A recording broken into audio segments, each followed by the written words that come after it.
How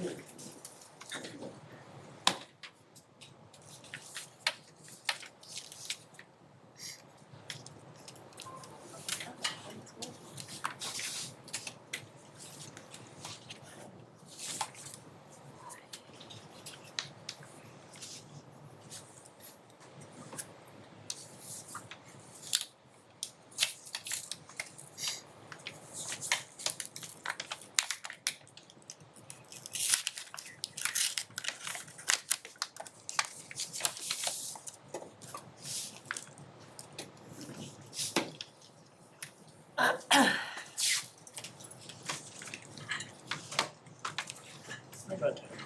Look at you.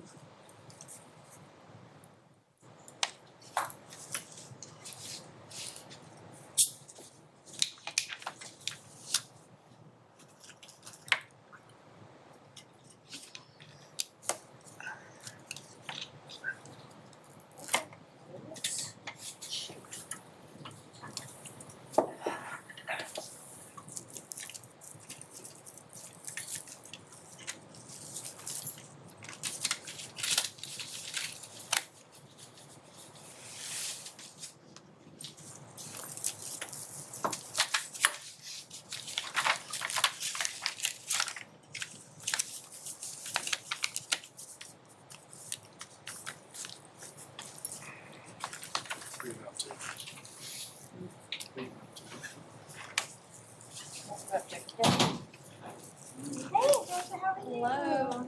Oh my How you heavens. feeling? How are you? I'm here. Good. Hey, Georgia. Hi dear, You how's doing all right? everybody?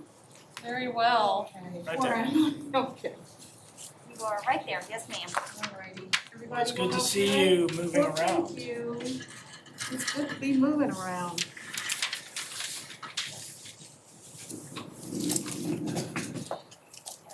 Hey, hey, how are you? Alright, thank you. Hello. Hey Mary. Hello, Miss Hi there, Tasha. Susan. Good to see you. You too.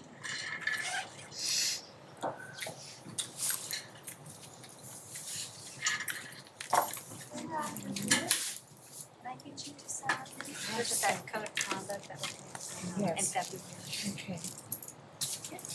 You look confused. Thank you very much, You're ma'am. so It's okay, it's part of it. See you. Thank I'm you, so glad darling. you're here.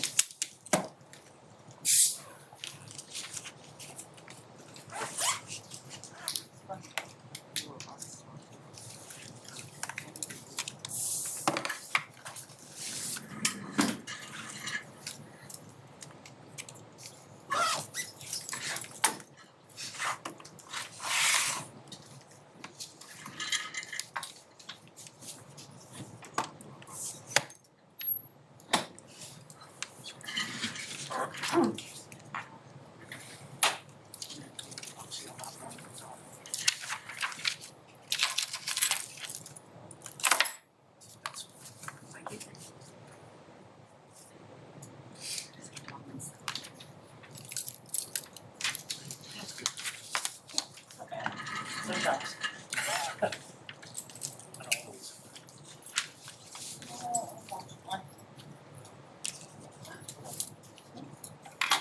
I think my kid was home at some point. I think my kid was home at some point.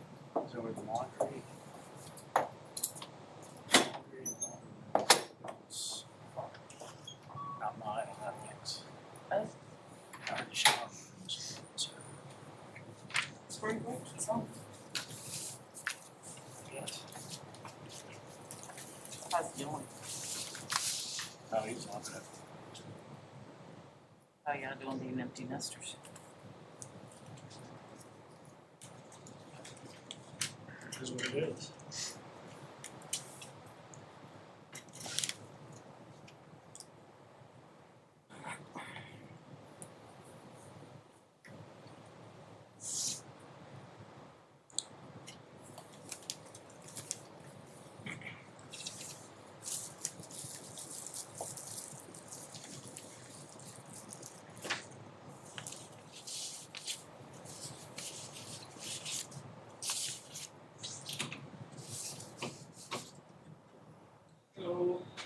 Is this for the school board meetings? Yes, We- it is. Sit over here? Anywhere in the back except the one that says reserved will be just fine.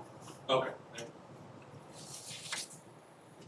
Sorry, I said anyone that except Oh, the one. it is. Yes, I'm sorry. Sorry. No problem. Thank you.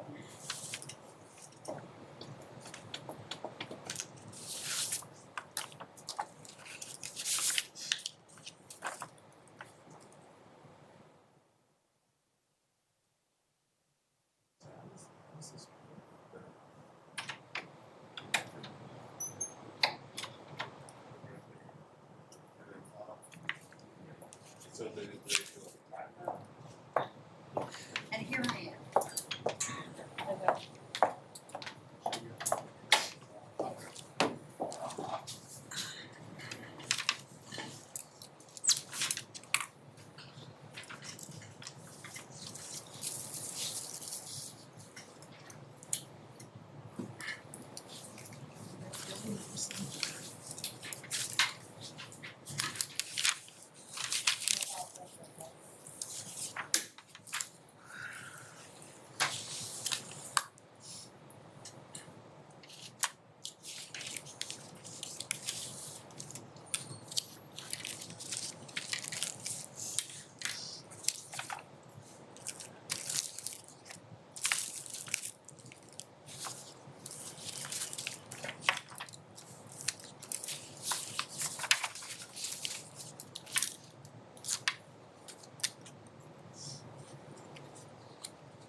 Scroll down.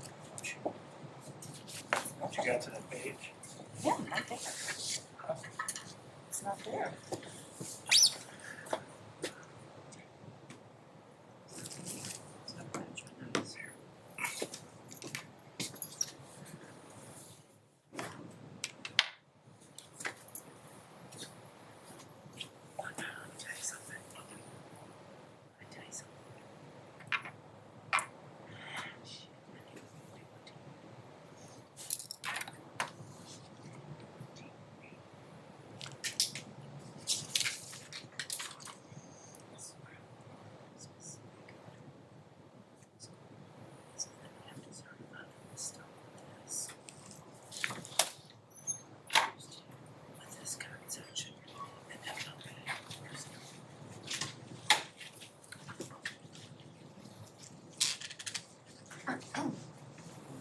It doesn't need to be heard.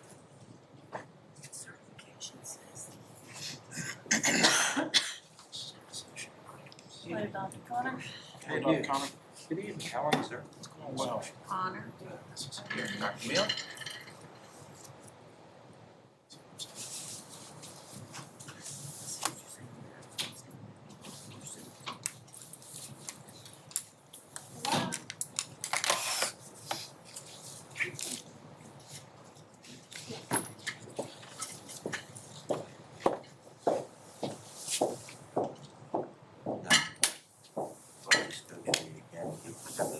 Yes, it did. Yes, it was just a design on the boat, is that what I'm Just walk on that, that's what we got. Look better when you do it. Oh, no, thank you. Yeah, thank you. On the Saturday landscape down there? Saturday night landscape down Yeah. Actually, more like the Looney Tunes. Marshall says if we were doing a Saturday Night Live skit, I said no, it's more like the Looney Tunes. I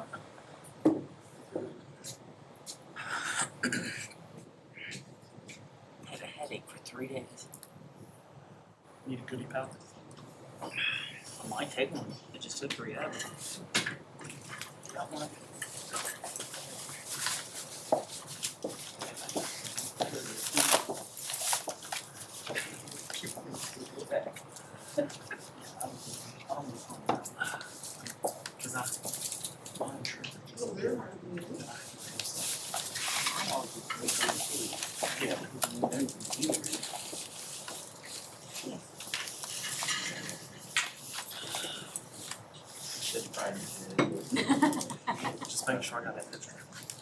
Well, do you have, no, I got one.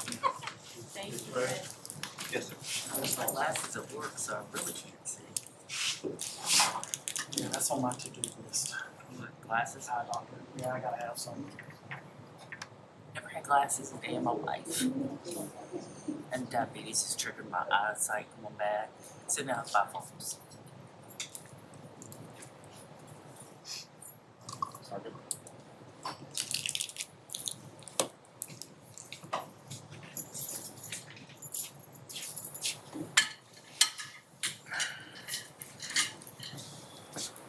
Oh, what has taken all those years and I don't remember why.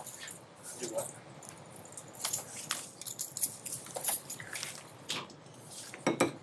Marcus just didn't have it. Oh.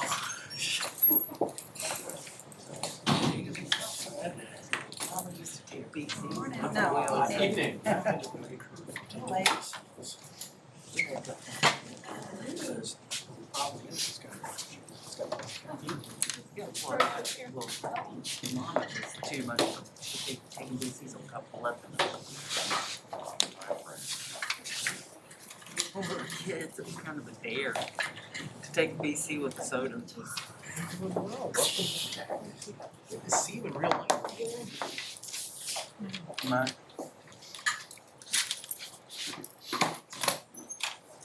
How are you? Hey, okay, how are you doing?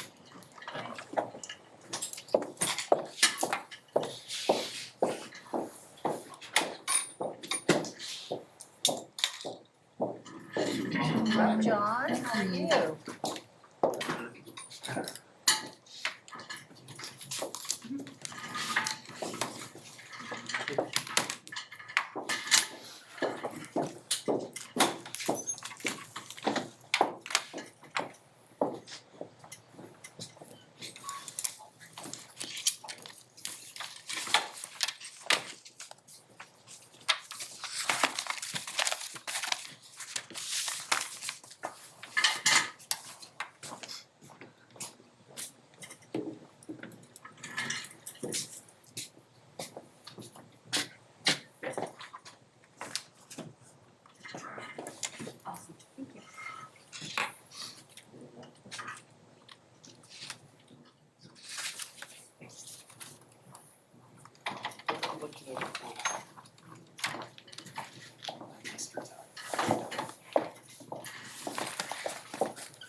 Yeah, it makes perfect sense.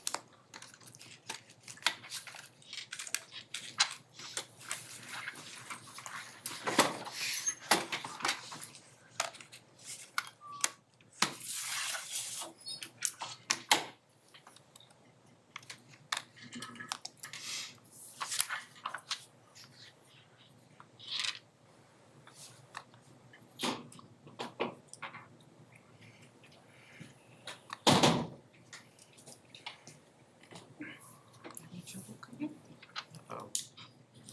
Sounds like a berry question.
Everyone's so quiet tonight. Are we saving it for? I'm bashful. You're back. I know, you're so shy. What did you say? I'm sorry. I just said everyone's so quiet tonight. The chairman walked in the room, everyone knows. Shh, don't let him get in.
All right, it is 5 o'clock, so I would like to convene this April meeting of the Bedford County School Board. Mrs. Johnson, would you please call the roll? Mr. Johnson, Here. Mrs. Kirby, Here, Mrs. Harrison. Here. Dr. Hicks, Here. Mr. Hill, Here. Mr. Laney. Here. Dr. Mealy. here. Mr. Chairman, you have a quorum. Great, thank you, ma'am. And let me take this opportunity to welcome Ms. Harrison back in real life. It is nice to see your face and hear your voice. Thank you. It's good to be back. Good, good. All right, do we have a motion on tonight's agenda? Mr. Chairman, I move that we approve tonight's agenda as presented. Okay, we have a motion by Mrs. Kirby to approve the agenda as presented. Do we have a second? Second. Second by Mr. Leamy. Any discussion? None, I'll call for vote. All those in favor, please say aye. Any opposed? Great, the agenda is approved unanimously. All right, do we have a motion to go into closed session? Mr. Chairman, I move that we go into closed session pursuant to the Code of Virginia, Section 2.2-3711A1, to discuss the assignment, appointment, performance, discipline, and release of contract for specific school board employees. Okay, Mrs. Kirby has read the requisite language for the motion for us to go into closed session. Do we have a second? Second. Second by Mr. Hill. Any discussion? Call for a vote. All those in favor, please say aye. Any opposed? All right, school board is now in closed session, and we will ask everyone else to please leave the room unless you need to remain.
green light is on, so we are back online. Do we have a motion to come out of closed meeting?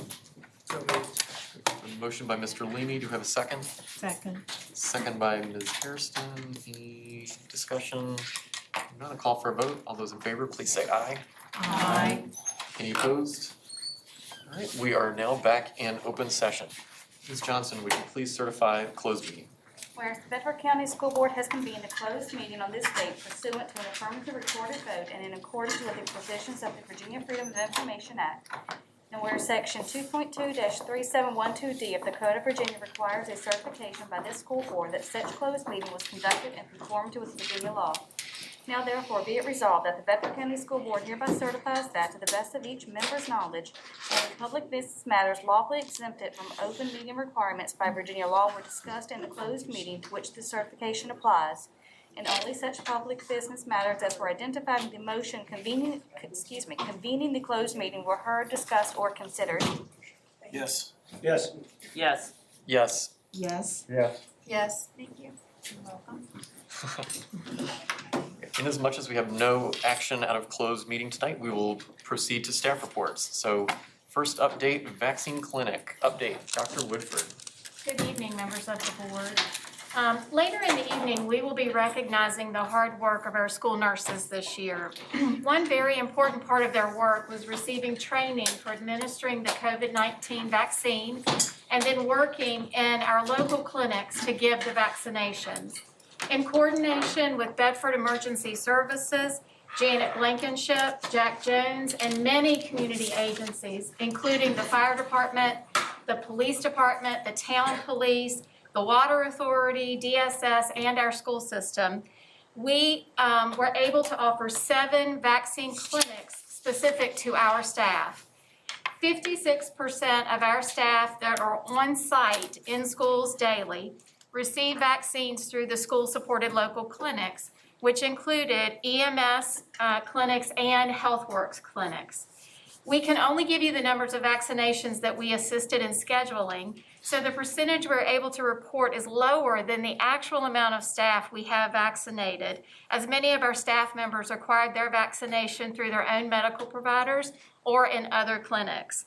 Our nurses and Mrs. Knox continue to support the community clinics coordinated by EMS as much as possible. As a matter of fact, they were at one today, Mrs. Knox and Mrs. Robertson, doing a 1,000-person clinic for the community.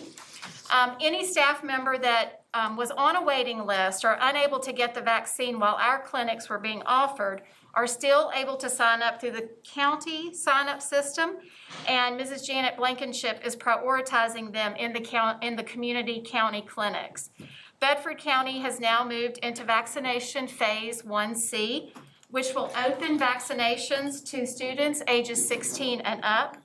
We will be advertising clinic sign-up information through our social media outlets and at the high schools for students who may be interested in getting vaccinated. If a student decides to receive an appointment and it's during school time, it will be an excused absence from school. So if you have any questions, I'll be happy to try to answer them. Heather, Yes, sir. I got a call from a teacher who was concerned that she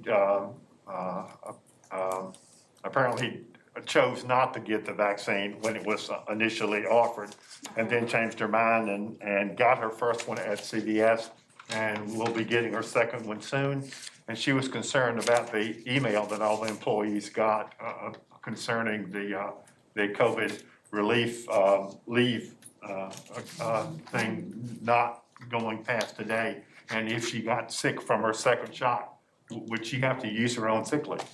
Well, what we have done, we have given principals the flexibility. If a staff member has gone to get a vaccination at some other facility and they are sick, that the principal can work with them on that day that they're sick. And just like we covered our teachers and we made arrangements and we didn't charge anybody a sick day, I believe it would be the same. Now, Dr. Connor could answer that, but I think that's what we all agreed to. Yeah, we have provided a good bit of flexibility, and in fact, we've had a number of folks that have requested, and they're speaking about the Family First Coronavirus Response Act, the FFCRA, And so those individuals that are sick due to COVID symptoms or testing or being quarantined have, in most cases, again, there's several reasons, but 10 days that are paid days of leave if they need them. And in some cases, as Dr. Woodford's speaking of, those folks didn't even really have to reach out for those days because they were able to work remotely or that type of thing. With regard to FFCRA, initially that FFCRA ended in December of 2000, and then it was voluntarily extended. So employers had the option to voluntarily extend that through March 31st, which we opted to do. Then now it's again been optionally extended to, I'm not sure if it's September, I think it's sometime in September. And, but we have opted not to do that due to the fact that we've had so many people vaccinated. We feel like that there will be minimal need for that going forward at this point in time. I did talk to some of my colleagues in the area. I know that Campbell County, for example, is doing what we're doing as well. I think Amherst is kind of splitting some, you'd offer one part of it, not the other, so they're doing something a little bit different, but each individual district employer makes a decision as to what they're going to do. So that email reflected the decision here locally. May I just ask a question for clarification? So when you say that there's a flexibility with regard to the incident that Dr. Hicks mentioned, because I got an email too, I guess we all did. So the flexibility, the expectation is it will be consistent among all principals and administrators. So in other words, you're at one school and you decide, no, I'm not doing that, but I decide at my school, yes, I am. No, we've asked principals to be flexible with anyone getting their vaccinations, and if they have symptoms or feel sick on the second day, or after the second dose, to provide coverage, or even if we need to get a substitute, but not charging that teacher for the absence. And if that's happened, you know, in some schools there are multiple layers to that. So if something's happened that we've made a mistake, we can easily fix that. If someone, they can contact myself or Dr. Connor, and we'll be happy to make sure they get that sick day back if there's been an accident. Okay, I just wanted to make sure that everyone's still gonna have that option to Yes, take yes, that ma'am. day. Okay, thank you. Mr. Hill? Yeah, so what benefit are we providing for employees who choose not to get the vaccine? I would certainly hope we're not treating them any different than the ones who have chosen to get a vaccine. So during that time period, are we also allowing them flexibility and sick days not to count if there's time needed off? Make sure I understand what the options are for all employees. Well, one thing is they all got the day off. Those that were vaccinated and those that weren't, they all had that. Wednesday, right? Yes, they all had that. But day I'm off. saying, I'm hearing now that for those who go to choose to get the vaccine and need a flexible sick day, it's not counting toward their sick time. So again, are we offering the same flexibility to those employees who have not chosen to get the vaccine, but yet may need a flexible sick day? Because we should be treating every single employee the same. So I need to understand where we are on that. Due to getting the vaccine and choosing later on to get the vaccine, or just a sick day? I'm The not, sick day, the flexibility around the sick day, because if you're saying just because they got the vaccine, that sick day is not counting toward their sick time, then the flexibility needs to be the same for any other employee during that time period, whatever you're extending it to, for that employee to have flexibility around it as well. And if it's to work from home, so be it, but every employee should be treated the same. I disagree. We're asking our employees to get vaccines. And because it benefits us to be able to open our school in a normal situation in August. So they're in a sense doing us a favor by getting a vaccine. So that's why I think that they should be treated differently than someone who just gets a cold or hurts their finger or something. So we're agreeing that employees should be treated differently. I think so, yes. Okay. For the record, I do not agree with that. I think all of our employees should be treated equally. And it sounds like to me, we're forcing them to, if you choose to do this, we're gonna be flexible with you, but if you don't choose to do this, sorry, you gotta use your sick time. That's not fair, but I think all employees should be treated the same. Every single one. There are some people who can't take it because of health reasons, because of the side effects or whatever it may cause down the road. They don't know enough about it. I get it. I mean, people are choosing to take it, but we can't force anyone to take it. And to me, we're sitting here saying that employees, yeah, well, if you take it, we're gonna treat you one way, and if you don't, we're gonna treat you another. To me, that's not right. Can I just say, I think that we have been very flexible with all of our employees. And some of our employees who got the second vaccination didn't get sick. And so we didn't need to offer them any flexibility. I think we were very flexible in the spring when school shut down and we had teachers working from home and we weren't requiring them to come in, and aides who were working from home. So I just think our principals have been very flexible to try to be fair and equal to all people. And I think our HR and finance department has, and we surely have.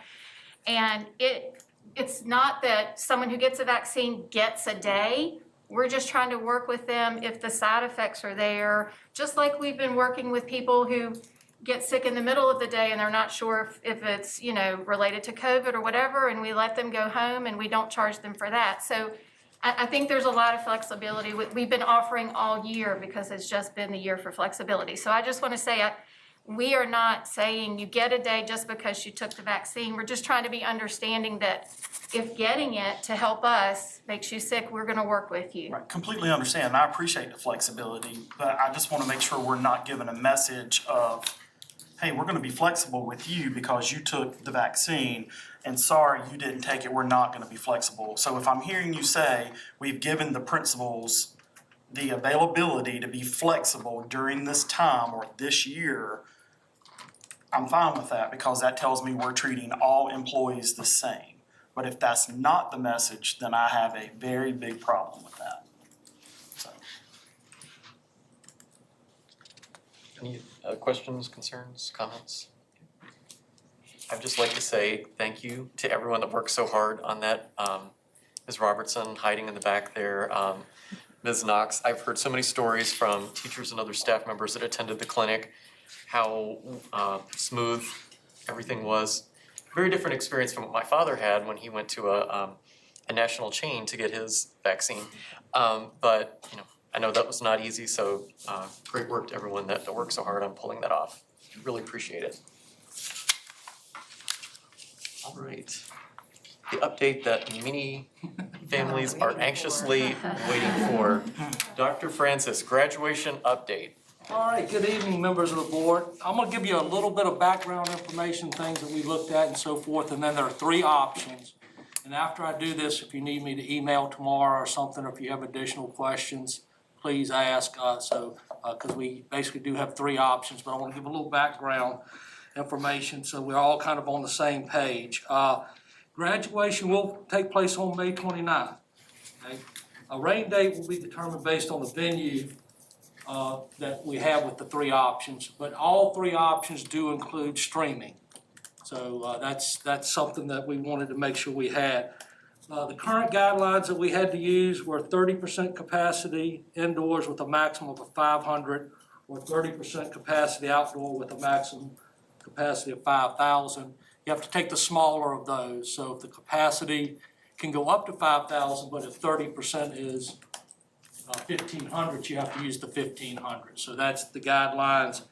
And based on that, the indoor option was really taken off the table because of the 500, even at the Vine Center, because graduates do count into that number. So that really was taken off the table for the Vine Center or any indoor options. Currently, our stadiums have a capacity of 2,000 for Liberty and Stanton River and 3,500 at JF.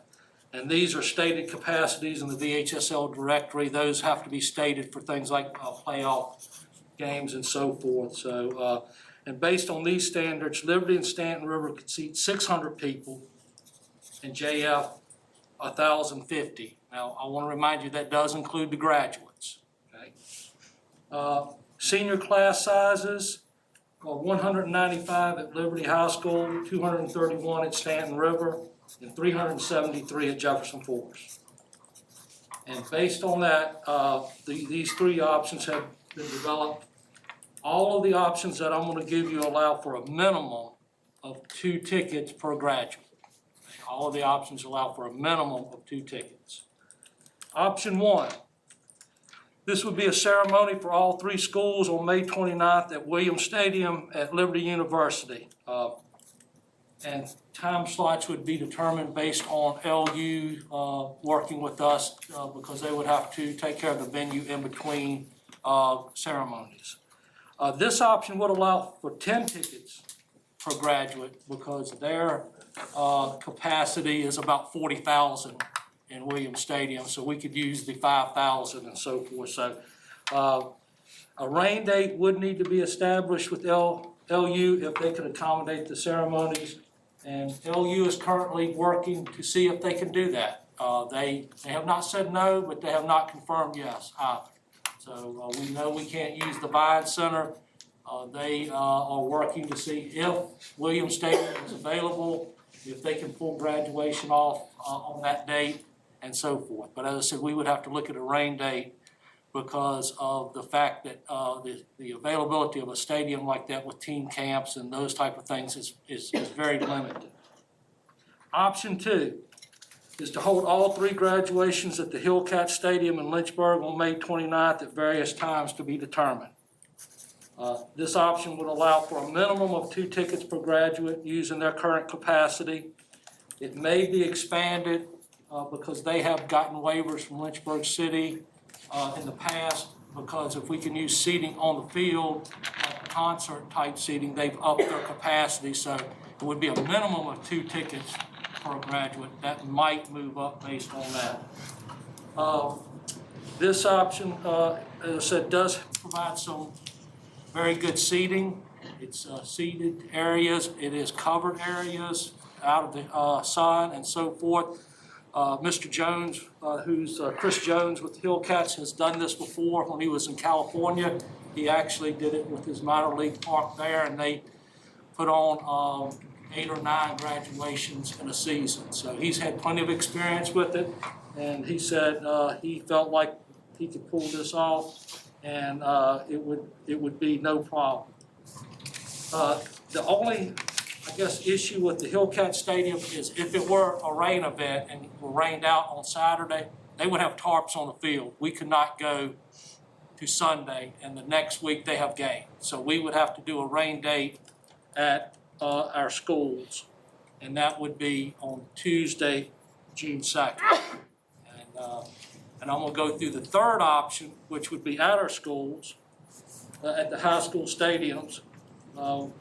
We would rent equipment from a local company. It would include stage, sound system, seating for graduates, and streaming service. This option would require each school to have two ceremonies due to the seating capacities. So for us to have 2 tickets per graduate, we would have to split the senior class in half. Have one at one point in the morning, and the second graduate at a time later, clear the venue and clean and so forth. The rain date for this would either be Sunday, May 30th, since it's on our facility and we would already have it set up, or it could be June 2nd. We'd have to work with the rental company to see what would work best for that. So, some of the highlights, option 1, if available, does allow for increased attendance. LU would coordinate the setup and the streaming of the graduation.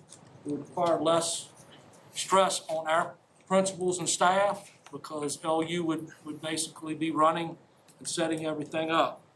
Option 2 and 3 require some form of equipment rental and setup. Even at the Hillcat Stadium, we would have to do the rental for one stage and the sound system and so forth, and the streaming. Option 3 requires the senior class to be split due to the smaller capacities at our stadiums. And option 3 requires that you have rentals for all three schools. You have to pay the company to set up the stage, the sound system, streaming services at all three schools on the same day. So that is a factor. Right now, that company says they are available to do that if we need that. And a final decision and announcement will be made by April 16th on the venue, including details such as times and ticket allotments, and of course, the venue. So I'll be happy to answer any questions, clarify anything. Ms. Kirby? If we did it at the schools and had to split the two, or split the class and have two ceremonies, how many tickets could be afforded to the parents? About two tickets still. Some of the schools may be able to get three, but if we were consistent, one class is, we might get three. That's where we said two would be the minimum, we might be able to get three. But as I said, you split the class, so only half the graduates gonna be there, and then they clear out, and then the other half come in at a later time that day. And I know you mentioned Lynchburg City Stadium, which is a good idea too. What about the Salem Red Sox Stadium? What is their seating capacity? Did you look into them? We didn't entertain that because we had Mr. Jones at Lynchburg, at the Hillcat Stadium, who volunteered this and said he would coordinate it, and he's done it before. So that option was presented to us by him. He actually has students in Bedford County Public Schools, so he felt like he would love to do it for us. So that's why we looked at that. Thank you. She asked my question. Oh, she asked your question. Okay. Well, then we'll go to Ms. Hairston and then Dr. Mealy. Thank you. My question is regarding option one, Dr. Francis. I'm just curious, did they give you any idea as to when they may be able to confirm, give us a confirmation? I asked that they contact me this week if they could, because I knew we had this update tonight. They didn't, last year they flat out said no. This year they said they would look at it. I think we have to make a decision probably by the 12th of April, and then so we can get all the plans in place.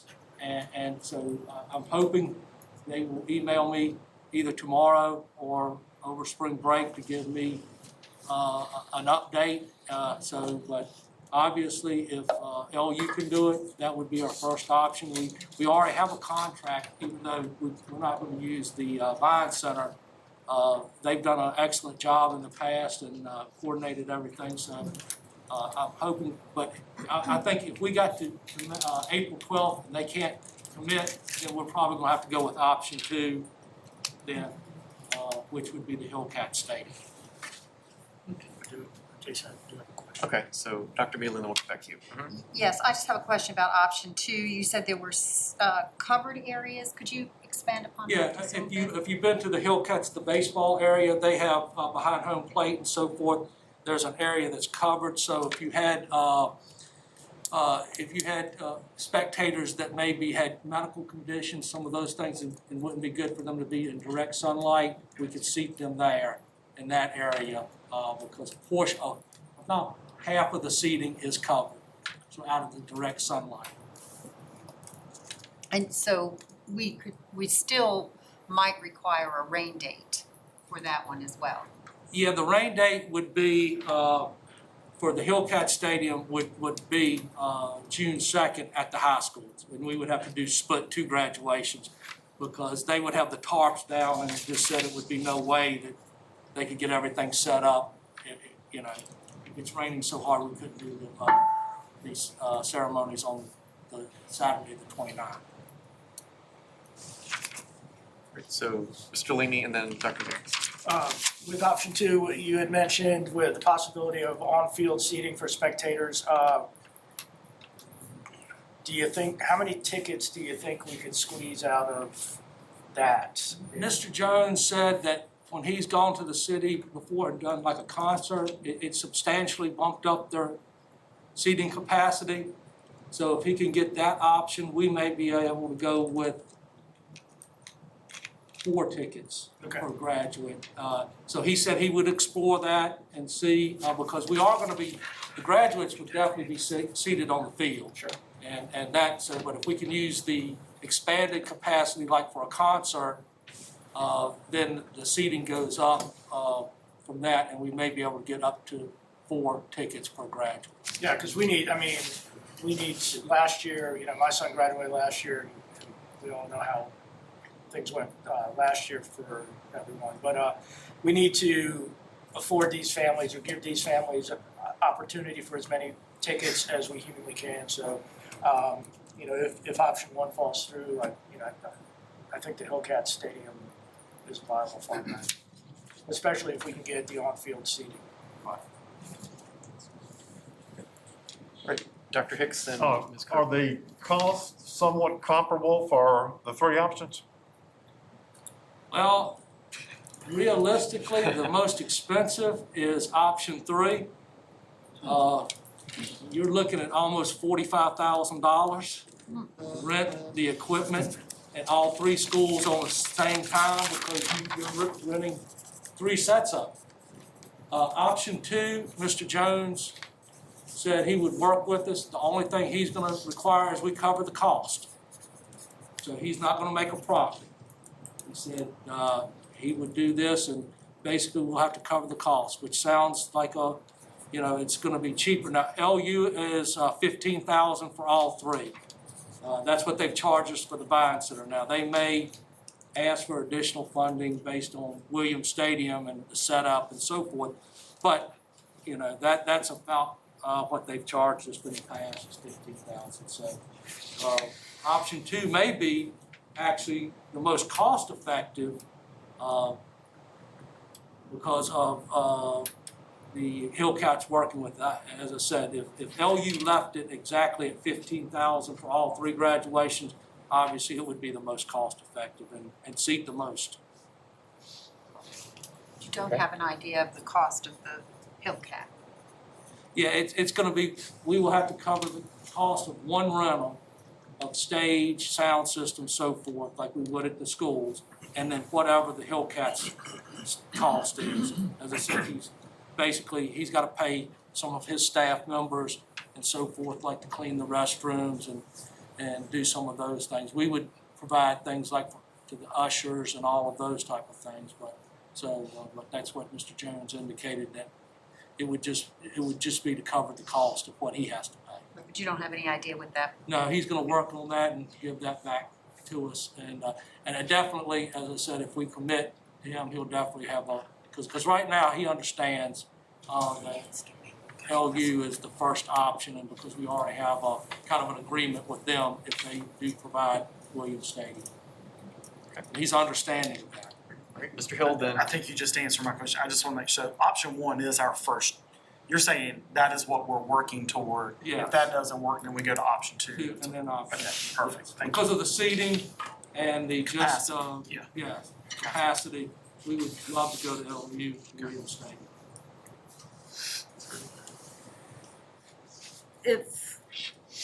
If the governor were to loosen the guidelines to where we could have more people, how much notice would you need to be able to provide more tickets to the families?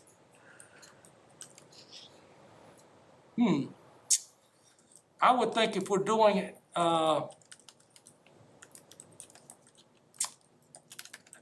if we had 2 weeks' notice, the thing is gonna be making sure that you can get those tickets out to the people that need them. And so I would say 2 weeks, we'd have to have 2 weeks' notice to kind of put that in place because of the, just the management of it, so.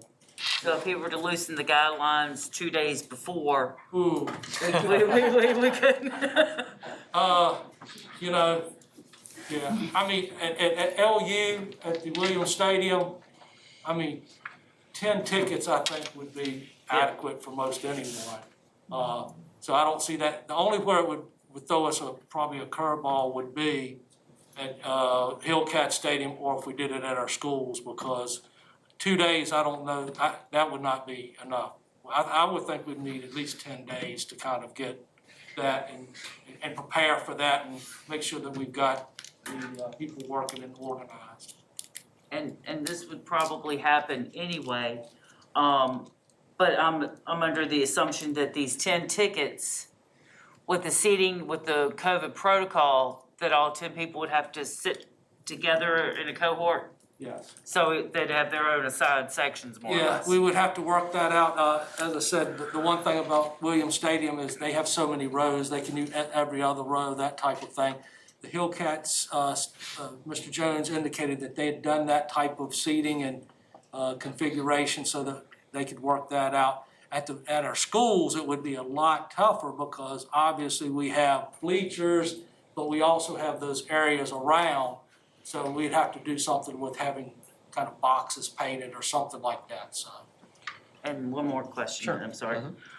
Would these tickets be transferable? Cause I know I've heard some complaints with, the games where some people have more people than others. So say if a family they get 10 tickets, family only has 6, they give those 4 tickets to someone else? And then that another family could have up to 14 if they have an abnormally large family. What typically has happened is we would ask the student to turn those tickets back in, and then we could redistribute them through the school, so we know what families they're gonna be with.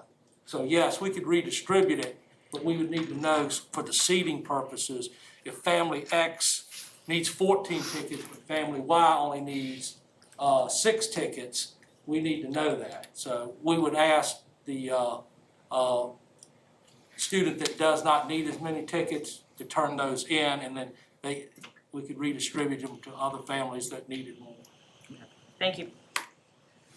Dr. Francis, thank you. I know it's kind of like trying to nail Jell-O to the wall, considering that the executive order gets amended like every other week, and trying to navigate that maze. And there are a lot of moving parts here that most of us don't really realize or understand. So thank you to you and your team for everything that you are doing for that. It sounds like we have 3 really good options.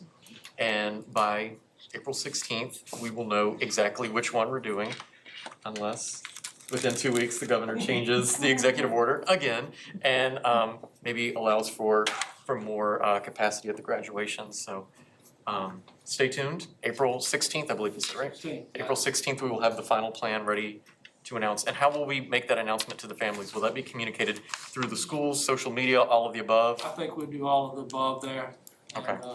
And of course, phone masters out to seniors in all 3 schools, and Susie Gibson and Alternative Education Center and so forth.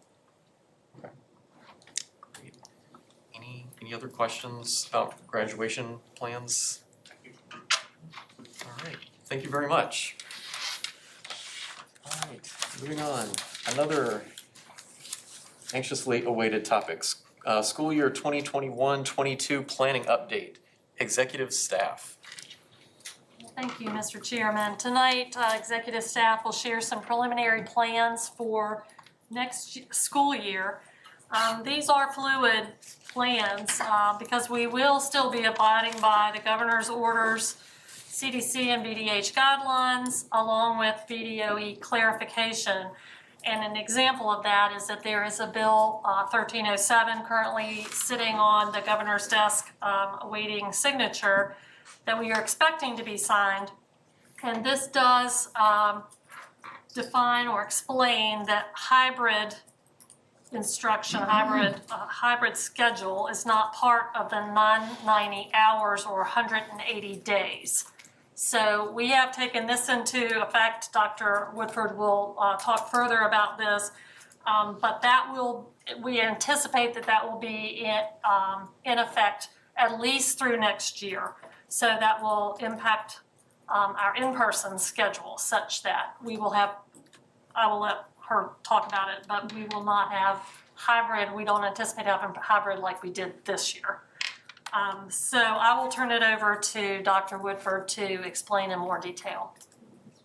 Sure. One update in the current year, for Dr. Woodford continues. There was a policy last year that we suspended once COVID regulations came into place, and that was policy GC BDF, and that was the payout of the substitute pay at the end of the year for employees, for teachers that miss 3 days or less. Given the year that we've had this year with mandatory quarantines, people being out, sick days, and everything we have going on, it's recommendation from staff that we suspend that policy again this year. I haven't done the calculations, but it could be that there's only 2 employees that qualify, and then you're gonna pay out $100,000 or something to employees. So, I mean, it could be that, I haven't really done the calculation, but with everything that's going on this year, I recommend we suspend that policy. It's also, leave that policy in place almost encourages people to come to work sick maybe, when they shouldn't. So, it was kind of an incentive to reduce our absenteeism, but I think this year is the year that we should probably just suspend that. And we'll reevaluate next year. So I wanted to bring that to the board's attention. Any questions on that? Okay, thank you. So as you know, over the past month and a half, we have surveyed parents, students, and teachers about the upcoming school year. And as I shared in last month's board meeting, parents overwhelmingly want students to be able to return to learning 5 days a week and be there all day.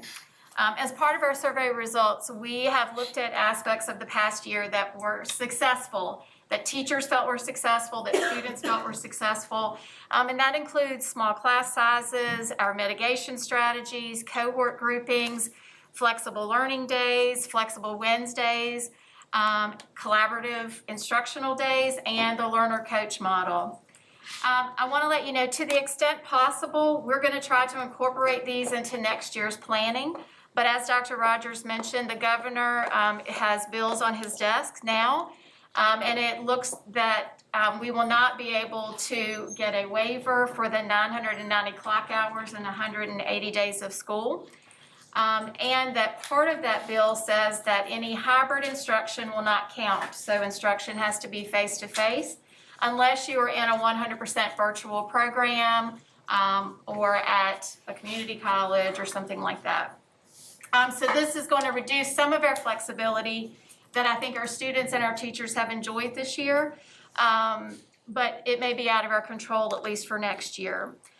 We are also understanding that students in grades 3 through 8 will be tested more in an SOL test format beginning next year with a fall and spring SOL type test in reading and math. One in the fall and one in the spring. That's a cumulative normal SOL test. And then in 2022-23, testing will move to 3 times a year with a mid-year test added. This would be an attempt to provide school divisions with consistent growth measurement and data.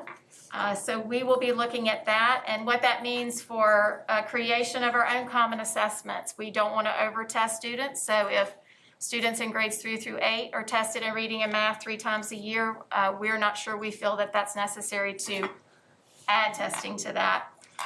So in order to begin necessary scheduling and planning, and especially to let parents know what our school model will look like, tonight I want to share with you where we are now for our goals for the fall. We will be returning all grade configurations back to their original schools. So 4th and 5th grades will move back to the elementary schools, and our 7th and 8th graders will be moving back to our middle schools.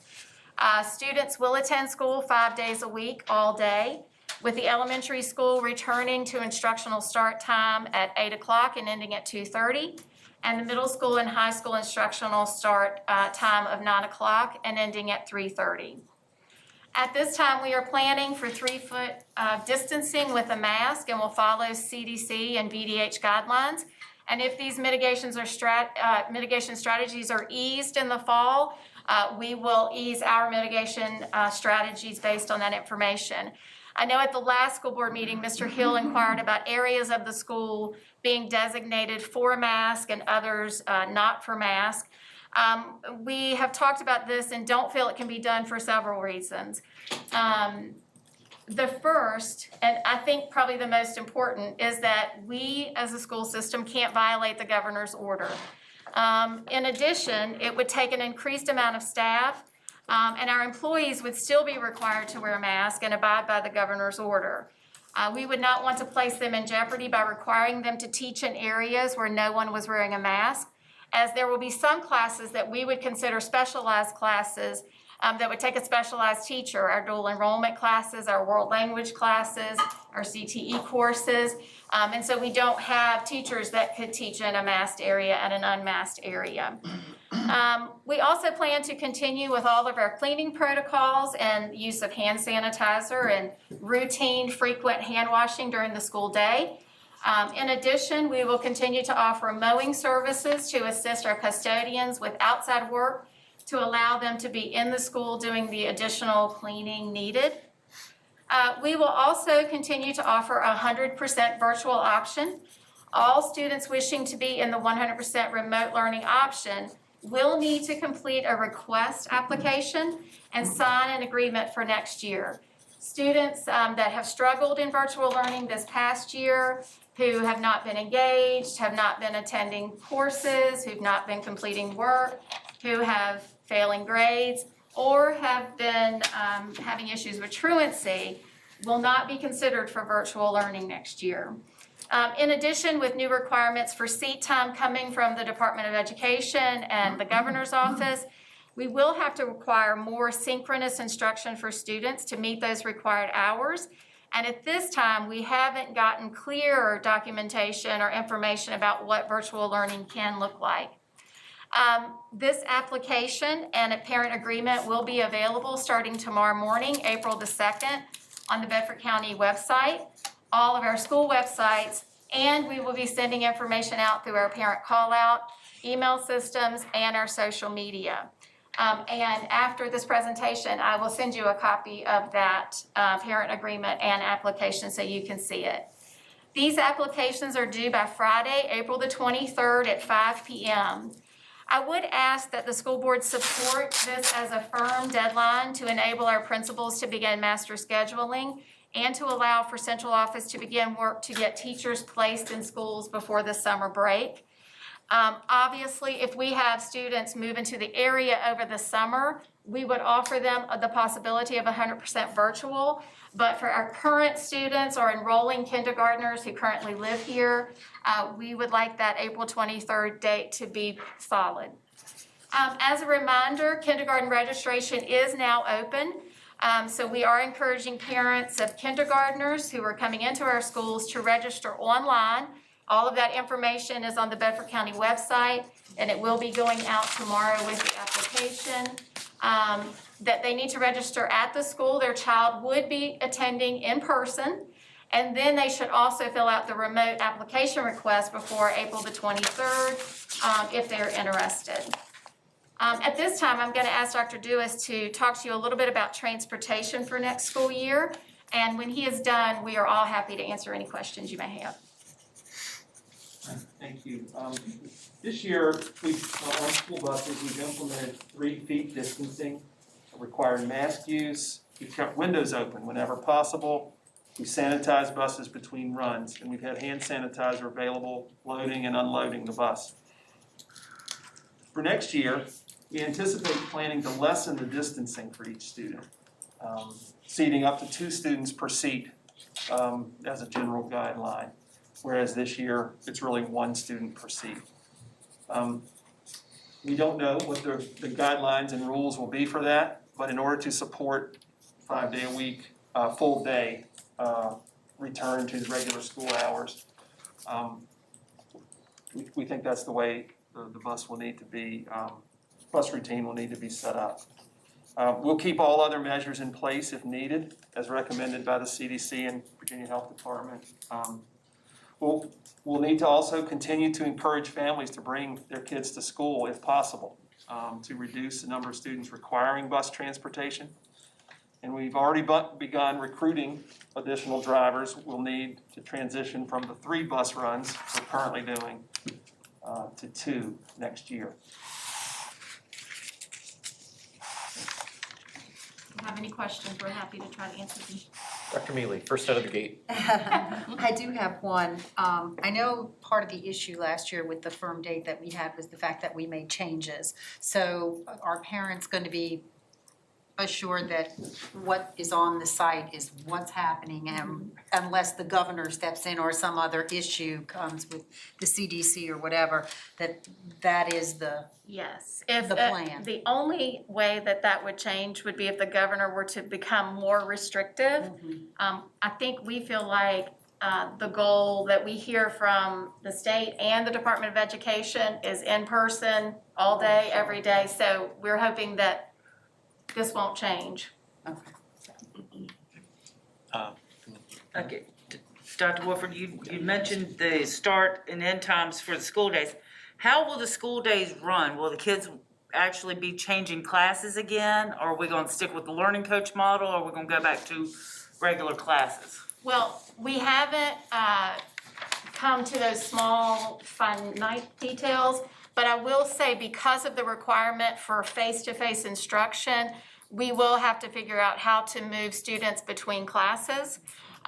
Because they will, to get that 990 hours, they're gonna have to be with their teachers face-to-face. So we're gonna work on strategies to make that happen. I will say that our principals and some of our students and teachers have also said that if they can incorporate a small part of learner coaching, or an hour or so where they can sign up for time, office hours with their teachers, where they're getting support. So those are models that we will be talking with principals about. We've always given principals the flexibility to work with their leadership teams and their staff. So we'll give you more information once we know what the high schools are doing, but at this point, they'll have to move between classes to be with their teachers to follow this requirement. And one more question, what is and I can't remember off the top of my head, what is the percentage of students now that we have in Bedford Connects? That's a really good question. It's right about 2,100 students, which is down about 800 or 900 from the start of the school year. And based on information from the survey, if we were to go back as close to normal as possible, we would see that number maybe falling down to 400, 500 students. But that may include students who weren't very successful with that this year, that we might say that they really need to be in person. So I can give you a really firm number on that probably by the next school board meeting. If you would, please. Yes, absolutely. Mr. Hill? Dr. Woodford, Yes, sir. for faculty that would want to teach remotely, but may not have space or connectivity, have we thought about any options to allow them to come into a Bedford County Public School facility to do the virtual teaching? We actually worked with many teachers this year, and they were able to come in and use our facilities. And we actually have been talking about where we would probably put Bedford Connects. Last year we were kind of building things as we were going. But we are looking at an option that I will give you more information about later, where they could actually have space in a school and possibly even have a small area where students could come in for testing or something like that if they needed to, a little bit more flexibility. But yes, we would figure out how those teachers could get connectivity if they needed it. Perfect, thank you. I just have one more. One more? Mhm. Yeah, for the students, the 25% of our students who don't have, and forgive me if you said this already, that don't have connectivity, are they gonna be permitted to participate in Bedford Connects? Well, what the application says is that we suggest high-speed internet and, that's capable of downloading videos and doing live stream. And that if they have concerns with connectivity, if they will reach out to us, and then we'll put Dr. Dewis's team on that to see how hotspots and things are working. I will say the administrators at Bedford Connects have a really good idea about what works in what part of the county, because they've been kind of doing that. And we will definitely work with students if there's a medical issue or something like that. But I think a large part of what we saw with the disengagement was issues with internet. And so we would want to try to get those students back, especially, there's gonna be a lot of synchronous learning, I believe, where they'll need to be in live sessions with their teachers, so internet would be important. Just to follow up, we've helped about 80 families this year through donated funds from the Bedford Area Education Foundation with either hookup fees for one internet company or another, or hotspots when none of those work. And while we don't know, we evaluate whether we have those funds available or other funds available, in those hardship cases. However, that reliability, I think, as Dr. Woodford said, is a kind of bedrock for any kind of remote learning. So it does need to be worked out in advance. Agreed. I have a question. Before I get to my question, I'm gonna climb on my soapbox for a minute. One thing that frustrates me to no end is at the beginning of the pandemic, all we heard was, oh, we're gonna continue to do the best of what we encountered. And now I'm hearing that not only are we going back to the pre-COVID standard, we're actually taking several more steps backward. Now, I certainly appreciate the concern that our friends in the General Assembly and perhaps even in the governor's office have about helping to recover learning loss, but I'm not sure why we're going back to over-testing kids. Again, I mean, I understand the importance of benchmarking to kind of know, okay, where are we, where do we need to work from? But administering more SOL-style testing to kids, and especially to some of our younger students, it's just mind-blowing to me. So anyway, I'll step off my box and just ask, on that note, one of the things that I've heard teachers really raving about this year is the small class sizes and how they've been able to make very deep connections with the students in their classes. And I know we won't have a hard number until we know how many students will be enrolled in Bedford Connects, but do we have a ballpark for what target we are shooting for next year for class sizes? I honestly would hate to do a guess because I think it depends on the school and it depends on the capacity of the classroom with the 3-foot distancing, but it also depends on the age group. I mean, one thing we learned, if we are doing breakfast and lunch in the classroom, 18 kindergartners, that's really hard for a teacher. So the smaller class sizes are good. So I think we'll be making some decisions based on what we know and enrollment. But we'll also, we have written into our CARES Act money to keep additional staff for this year to help us with those situations. So we're gonna do our very best to make them very manageable, because I do believe that one thing that will help regain some learning loss is not to have huge classes that teachers can't work with kids in smaller groups. So we'll have to firm that up once we know some registration numbers, but we will keep you updated as we move forward from here on out with any plans that we make. Glad to hear the priority is still to keep classes as small as possible. Yes, and I'll go to Richmond and lobby with you if you'd like to go. Let's go. My question is just kind of out of curiosity, because this figure was mind-blowing to me at the beginning of the pandemic. With the new busing standards, Dr. Dewis, how many students can we fit on a bus now? We are fitting 21 or 2 on a bus. Now? How many will we be able to fit? Well, if we do 2 per seat, we could double that typically, so 40 to 45. And what is the bus capacity if we were in normal conditions? Well, I guess that would technically be 3 to a seat, but however, I think we know that we don't all come in sizes that fit 3 to a seat. Does not fit all. So I think, in the 50s, to 60, and if it's an elementary run, sometimes it can, fit more, but. Okay. Mine was just personal curiosity, because I remember it was mind-blowing how we jumped down. And had we done 6 feet distancing, it would have been about 8. Yeah. Yes, Ms. Hairston. Dr. Woodford, I was just curious about the kindergarten students, the numbers that's in our virtual program. Do you know right off how many kindergarten children? I don't know right off, but I Well, could look. initially, I'm wondering how many did we have, and I'm wondering, I guess I'm just trying to get a picture of particularly the kindergartners and those who enrolled initially in the virtual program, and then, of course, the numbers that we currently have now.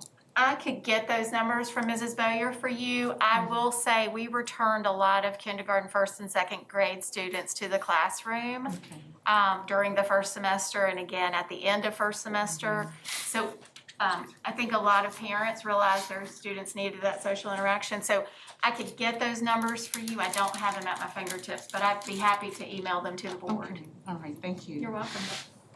Final questions? Otherwise, and just to recap what I'm hearing, next year, unless something weird happens, elementary will be pre-K through 5 again, middle school will be 6 through 8, high school 9 through 12, normal schedules, 5-day-a-week instruction, face-to-face time with teachers. And Bedford Connects will live on for families that qualify that are interested in participating in that as well, so. Were you looking for an amen? I'll give you one. Please. Amen. All right. I was thinking hallelujah. I knew that would be music to your ears. Absolutely. All right, great. So I know a lot of folks at home were really interested to hear that. So looking forward to it. I know it's been a lot of work to get to this point and a whole lot of work to go before August, but you're off to a great start and good work to the whole team for that. All right, well, in that case, unless there are any other questions, let's break for dinner and we will reconvene at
It is 7 o'clock, so let's reconvene this meeting.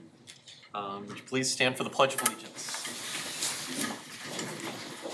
I pledge allegiance to the flag of the United States of America and to the republic for which it stands, one nation, under God, indivisible, with liberty and justice for all.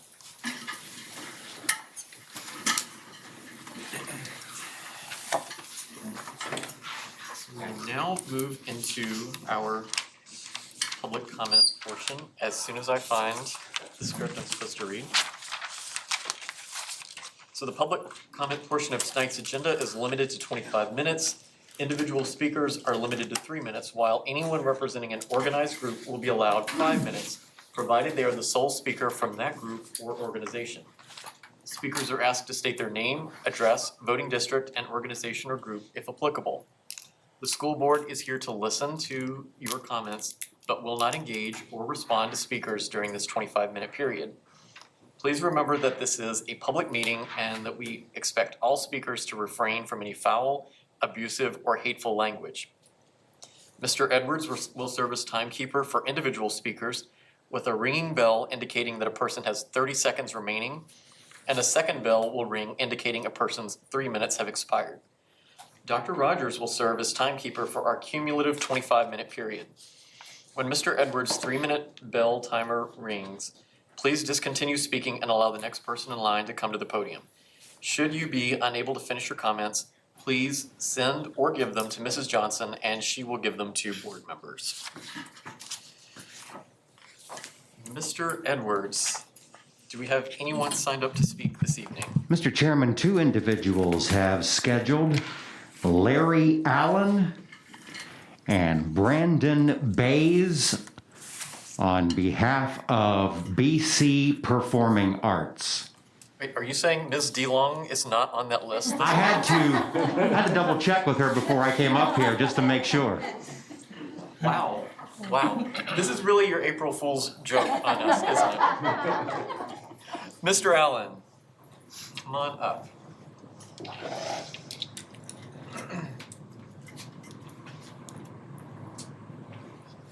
I just want to say thank you for this opportunity. We're new to this area. We moved here in October. And I just wanted to be a resource and bring to the light what's kind of going on in this culture. If you have ever heard of CRT, I came here to speak about that. And at its heart, critical race theory is a philosophy that views the problem of racism as a power struggle between collective groups of people and societal systems. As a result, CRT proponents often resort to a purist type of argument that everything about American history and our society is implicitly racist, and that the world is basically divided up into oppressors and the oppressed. And thus, the only way to fix the ultimate problem is to dismantle the entire societal foundation. CRT also is informed by a Marxist worldview that sees society through the lens of collective social struggles, except that CRT moves the original Marxist focus on the social class into the sphere of racism. And I wanted to give some reasons on why CRT shouldn't be taught. We are all made in the image of God and therefore have value. CRT wants to place you in identity groups, and your value is determined based on different oppression levels. Genesis 1:27 says, God created man in his own image. In the image of God, he created him, male and female. He created them. There is only one race, the human race, and he has made from one blood every nation of men to dwell on the face of the earth, and has determined their pre-appointed times and their boundaries of their dwellings. Acts 17:26. But CRT says, if you are white, you are born racist. Example, Coca-Cola training material on being less white. Point 3. We don't have a race issue, we have a sin issue. For all have sinned and fallen short of the glory of God. Romans 3:23. CRT teaches that by destroying the societal structure that it will somehow fix the problems. That which it has been is what will be. That which is done, what will be done. And there is nothing new under the sun, Ecclesiastes 1:9. history repeats itself. This is nothing new. This is something that's been handed down through history. Herbert Marcuse was one of the people that started, it was an essay, I think it was 60 pages. It was called Repressive Theory. Until hearts are changed by turning to Christ and believing the gospel, we would be like as a dog who returns to his own vomit. So a fool repeats his folly. Proverbs 26:11. Marxism is bad because it offers nothing. You end up with the same outcome. The definition of sanity is doing the same thing over and over, expecting different results. Just as I have stated earlier, instead of using social class, CRT is using racism. Thank you. Oh, 30 seconds. Sorry. So you have the oppressed versus oppressor, rich versus poor become rich and oppress the poor. Or look at it this way. White people oppress black people, but now swap it. Blacks oppress white. Still the same outcome. Indeed, Ecclesiastes 7:20 says, "Indeed, there is no one on earth who is righteous, no one who does what is right and never sins." Acts 4:12, "Salvation is found in no one else, for there is no other name under heaven given to mankind by which we must be saved." Thank you. Thank you, Mr. Allen. Mr. Bays. Mr. Bays is here on behalf of PC Performing Arts, so he has 5 minutes. My name is Brandon Bays, and I am a junior and performing arts student at Liberty High School. And I will be speaking on behalf of not only Liberty's performing arts, but all performing arts students in our county, including Jefferson Forest and Sand River. Athletes in Bedford County are allowed spectators to a certain degree for indoor events like volleyball games, but performing arts students are not given that same courtesy across the county. We're not given the same opportunity as athletes, which is unfair and discriminatory because performing arts students both compete and perform just like athletes do. We all wear masks and socially distance according to every rule that we are given at every rehearsal, live stream, and outdoor performance. So why are we not allowed to have the same opportunities? Under Governor Northam's orders, we are allowed to have 30% of our full capacity, which is 783 spectators. 30% of 783 is 235. All we are proposing is to have 80 socially distanced spectators as an audience, which is only 10.2% of our full capacity. That fully meets and goes under the governor's guidelines. And as a student who is currently enrolled in both theater and dance with a drive to pursue an acting career in the performing arts, this opportunity is crucial for my future and the future for any student involved in these programs that chooses to do the same. For some students, these opportunities, it's their outlet. It's all that they have. They go home and it doesn't feel like home. But when they're in theater, that is their home, their family. So without having a live performance, a real performance, it could heavily affect them mentally. When I was constructing this speech, I tried to advocate for the resources or advantages that our programs are granted over the athletes this year, but we have none.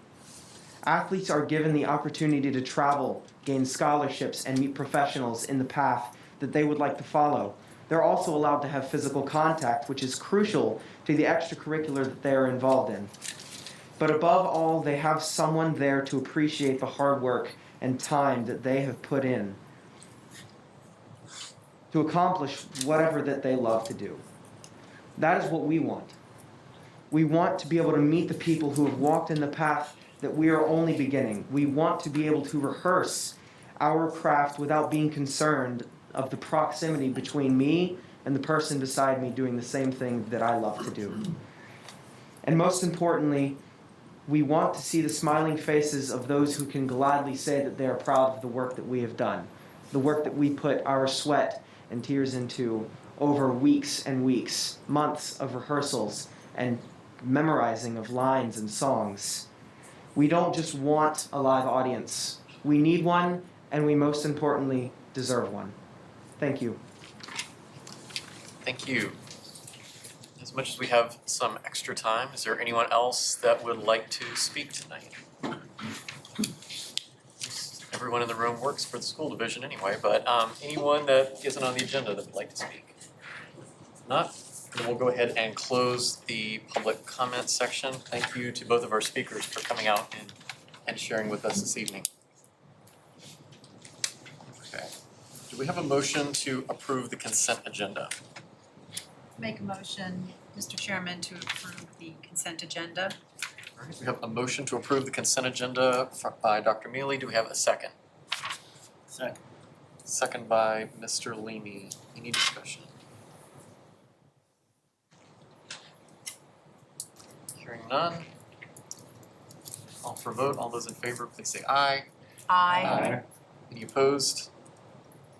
All right, consent agenda is approved unanimously. Now, I understand the quizzical look that Mr. Hill was giving me across the table. We have a recognition, a very important group to recognize. Mr. Edwards. Thank you, Mr. Chairman. One of the things that Dr. Rogers is exceptional at is making sure that our employees and students who go way above and way beyond are recognized in a manner in which we can do it. And unfortunately, we've got 10,000 students, a couple of thousand employees, and it's not possible to recognize everyone at a board meeting. There is a group of our employees who have gone way above and way beyond over the past 15 months or so, somewhere in that neighborhood, to keep our employees healthy and safe and prosperous. And so that is our school nurses. Dr. Rogers asked me if I would do something for them at this meeting to recognize them. So I yanked out the Google Slides again and put together a presentation, threw it out to them to watch this week, in which they said there's no sound. And so I would also like to thank Mr. Sexton for helping me and Google Slides learn how to walk and chew slides at the same time. Last time I ever use them, but thanks to Mr. Sexton, we've got this presentation.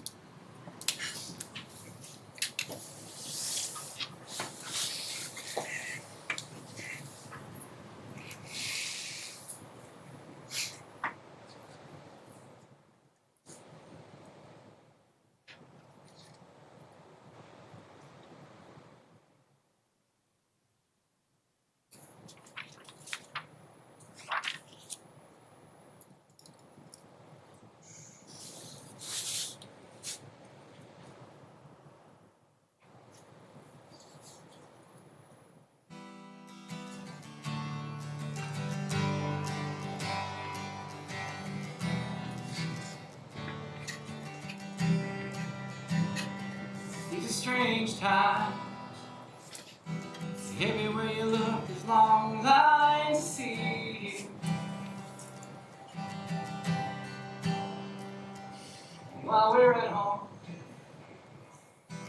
you're on the job until it's done, we see. So this is for the ones in blue. I don't know how you do what you do, you're gonna get it, that doesn't bother you. But you're there on the line, always in control. Rest don't matter for the caregiver's soul. And you always put us first. Thank you, nurse.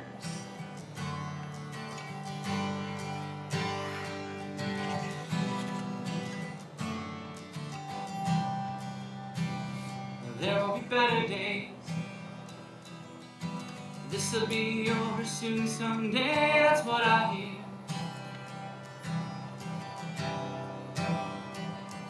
But you'll carry on.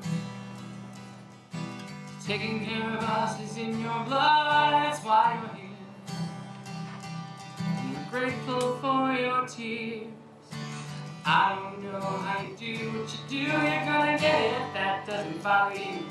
But you're there on the line, always in control. Rest don't matter to the caregiver's soul.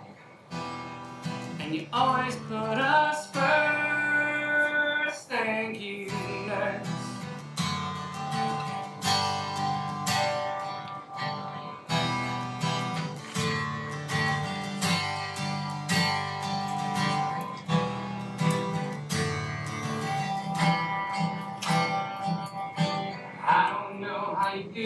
do, you're gonna get it. That doesn't bother you. But you're there on the line, always in control. Rest don't matter for the caregiver soul. And you always put us first. I don't know how you do what you do, you're gonna get it. That doesn't bother you. But you're there on the line, always in control. Rest don't matter for the caregiver soul. And you always put us first. Thank you, nurse. Thank you. Thank you. Thank you. Oh, thank you. Thank you. Yeah. Your rest don't matter for the caregiver's soul.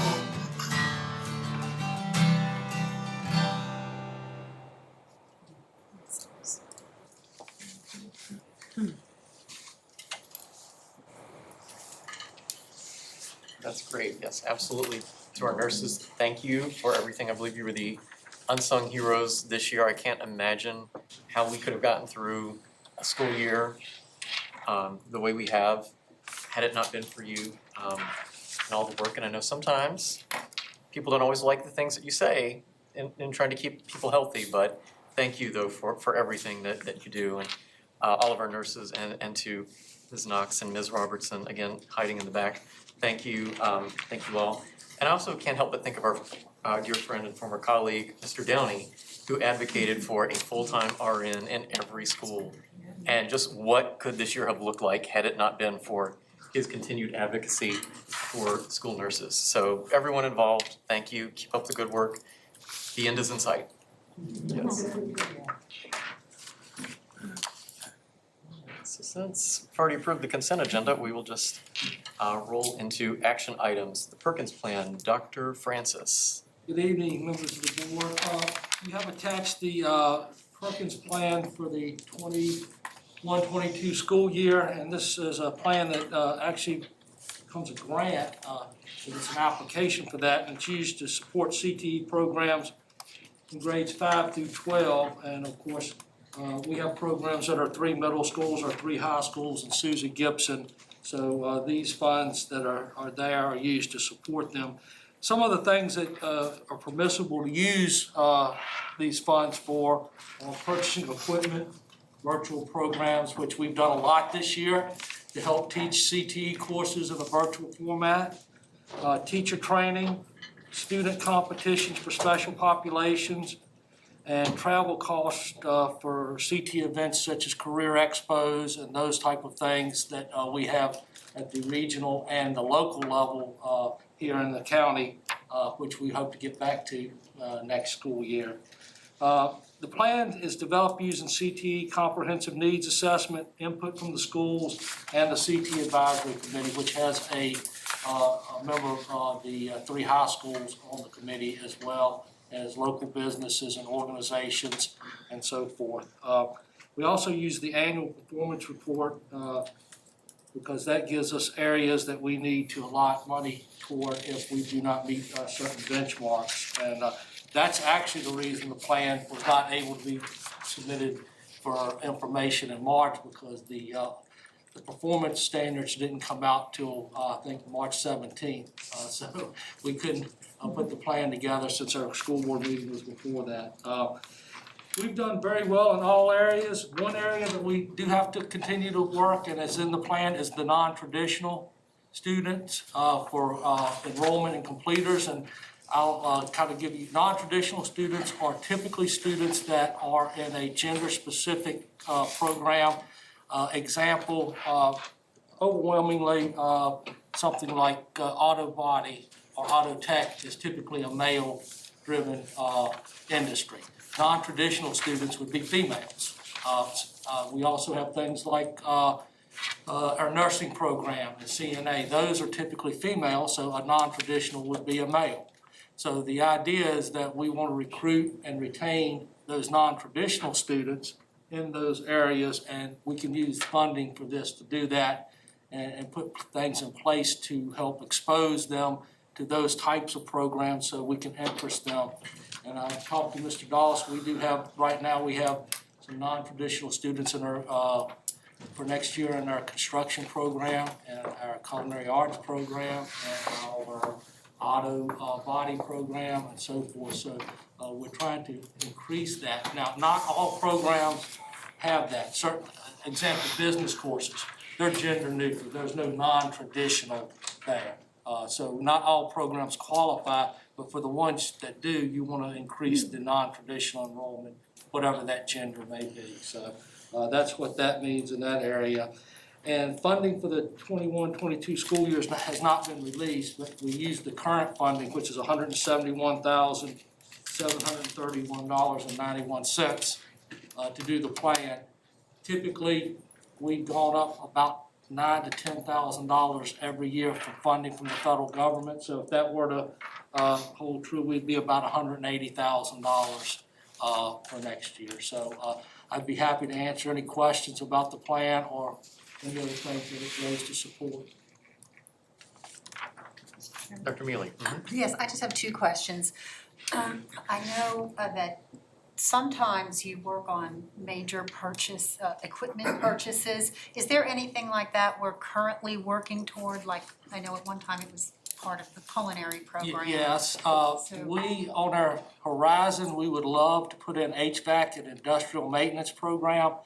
If we were to put those programs in, obviously, that would not be next year, it would probably be the following year. We would have to plan for that and basically earmark a good portion of that equipment because you're gonna have to purchase equipment for the program. So not for this year, 22-23, hopefully, we will be using some funding sources, including Perkins, state equipment, and even local businesses, if we can institute a HVAC and a industrial maintenance program.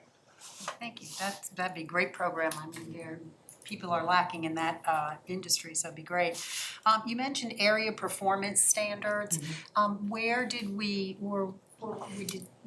not meet that standard? The non-traditional, Just the enrollment and non-traditional, completers. okay. So you've got two parts. The first year is the enrollment. So if you take, let's say a female takes agriculture, but they only take it 1 year. We get credit for that being for enrolled, but if they don't take the second course to become a completer, we don't get a completer credit for that. So the idea is not only just to get them into one class, but to get them to complete. So that's the area that we really need to, and most divisions are in that situation. So, But that's the only one. yes. Okay. Thank you so much. Other questions? Can I ask a question? Please, yes, ma'am. And I know you said with this grant money, and this is kind of off subject a little bit, not much. But you sometimes have shortfalls with the grant money. Would any of the CARES Act money, one-time spending, could that supplement what you need to? Possibly, I'd have to defer to Mr. Hagler on that. I was thinking the HVAC area. Sometimes the equipment may overlap, I guess. We'd have to look at the details of the grant. It's usually, the things that's falling, the HVACs that are falling on there are really air quality, not training in classroom. So we could ask that question if we need to. As we get into here, some of the grant money runs out, 24, I believe, is the latest date. So we can look into that if we need that. But we'll also look at local businesses and stuff. A lot of times when we get something up and running, local businesses really help us out with that. Auto Shop, I think, received a lot when it was opened, even before I arrived here. So we'll do everything we can to make sure we secure the equipment. Thank you. Dr. Francis, just to clarify, this is an info item and an action item tonight because the information was not released until after our March meeting. Yes. Okay. We didn't get the annual performance report until March 17th. It was released by the DDOE. Okay. So we are trying to make up for lost ground before the deadline at the end of this month. Unless there are any final questions, do we have a motion on the grant application? So moved. So we have a motion to approve the Perkins grant application by Mr. Hill. Do we have a second? Second. Second by Dr. Hicks. Any other questions, discussion? Not, I'll call for a vote. All those in favor, please say aye. Aye. Any opposed? Hearing none, the grant application is approved as presented. Good luck. Dr. Rogers, Superintendent's report. I have a number of things, but I want to start with, first tonight, I'd like to echo Dr. Woodford's and Mr. Johnson's comments and thank the nurses for the incredible job they've done this year supporting the COVID mitigation efforts with contact tracing and manning the vaccination clinics, in addition to all the day-to-day regular activities that they do.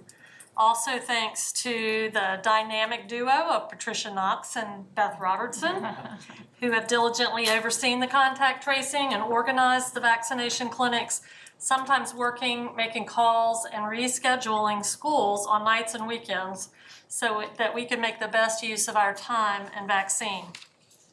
Also, thank you to Dr. Woodford, who has overseen the entire operation and has labored over the schedule, decisions about coverage, and school closures. She and the entire instructional team, as well as administrators and school staff, have covered many classes so that teachers could be vaccinated. And lastly, I would like to thank our parents for their patience and understanding with the vaccination schedule and school closures. I'm sure many of them have been inconvenienced, but their flexibility has allowed our staff to receive the vaccine as quickly as possible. Along with our community counterparts and your support as board members, this truly has been a community collaboration. So I'm very proud of that, very proud of all of our staff. The second thing I would like to announce or recognize, there are several staff members that I would like to mention who have been recognized as outstanding individuals by their peers.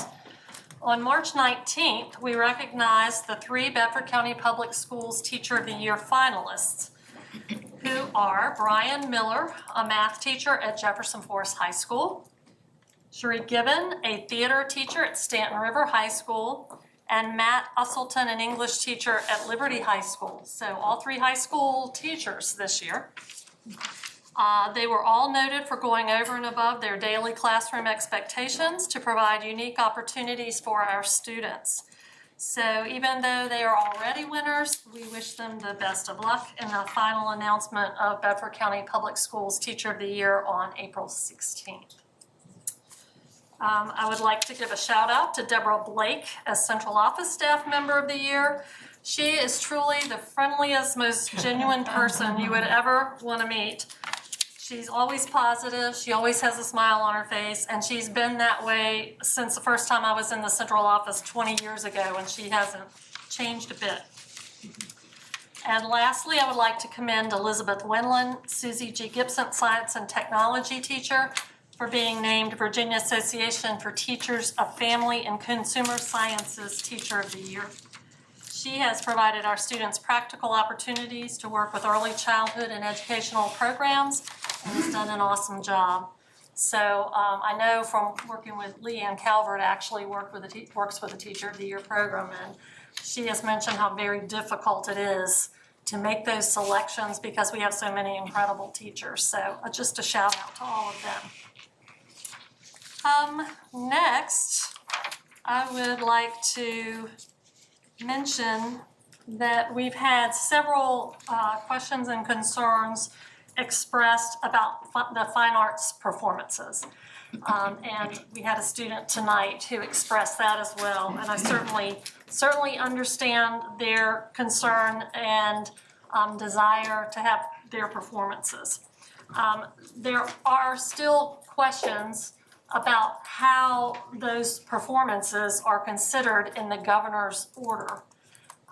And we even talked somewhat about that with the state superintendent on Monday. And then I asked for an update before this meeting from him, because in some cases people are considering them to fall under the social gatherings guidelines, and in some cases some consider them to fall under entertainment.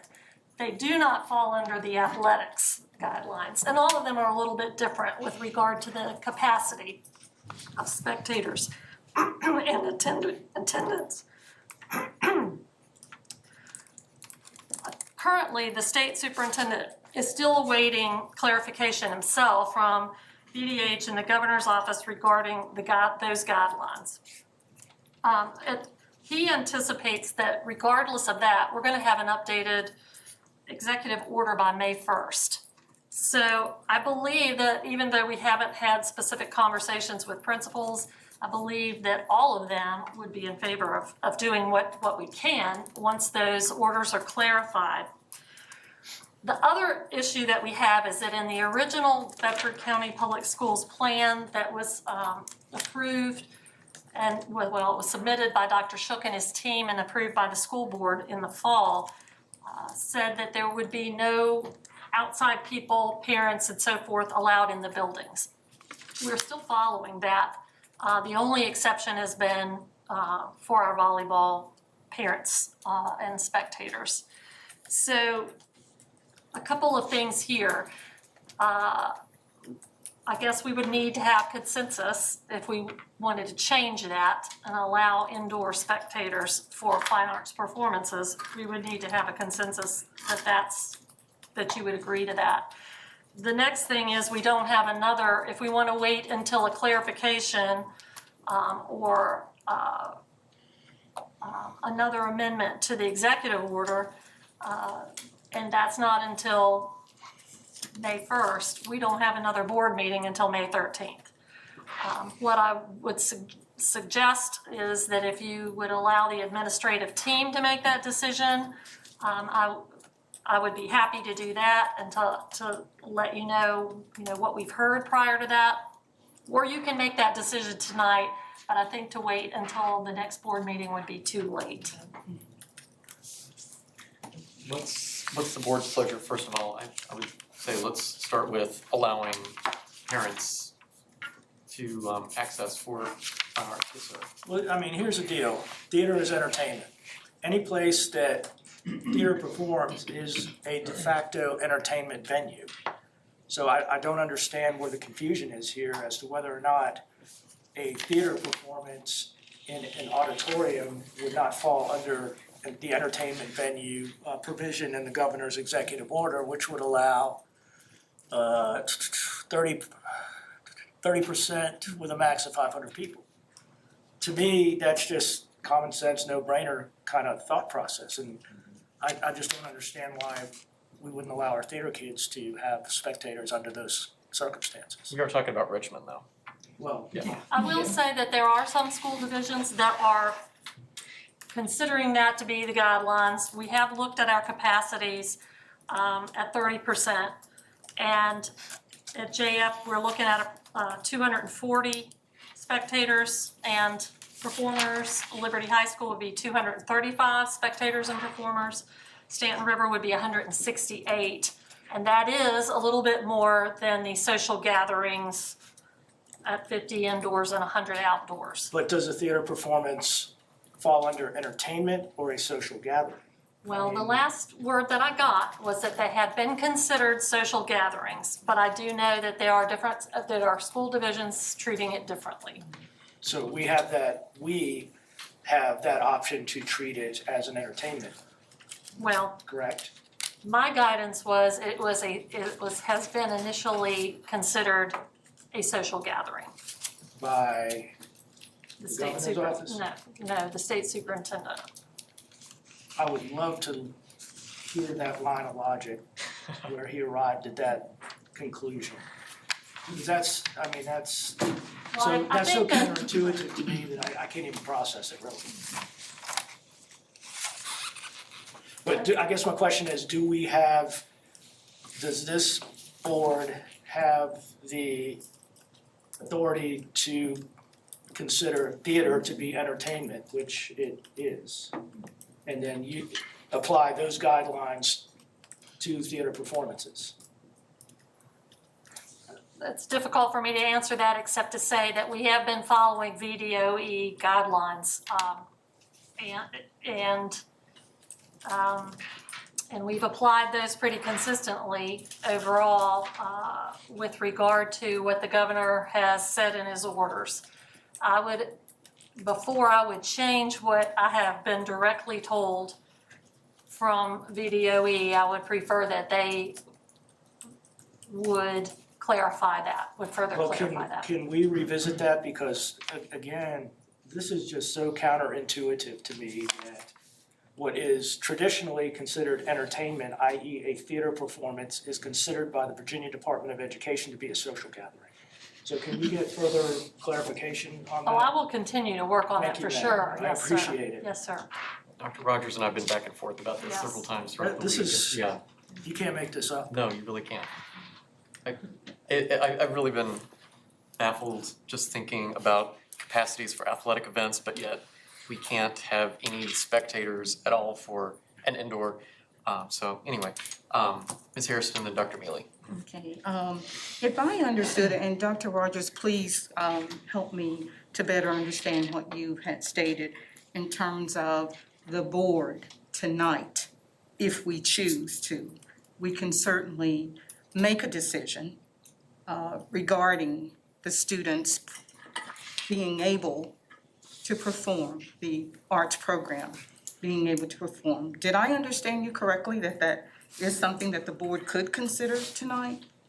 It is, the first thing you need to consider is amending your original plan and allowing people to come into the buildings, or at least for performances, for fine arts performances. Well, you know, I've thought about this long and hard, and knowing the importance of what the arts meant to me, even as an elementary and a high school student, and certainly taking under consideration the times in which we are in right now, and all of the mitigations and the rules that we have to follow, I really am of the belief that just as we have allowed our sports to return, and we've given those students that opportunity, I think the same should be afforded to our students in the performing arts.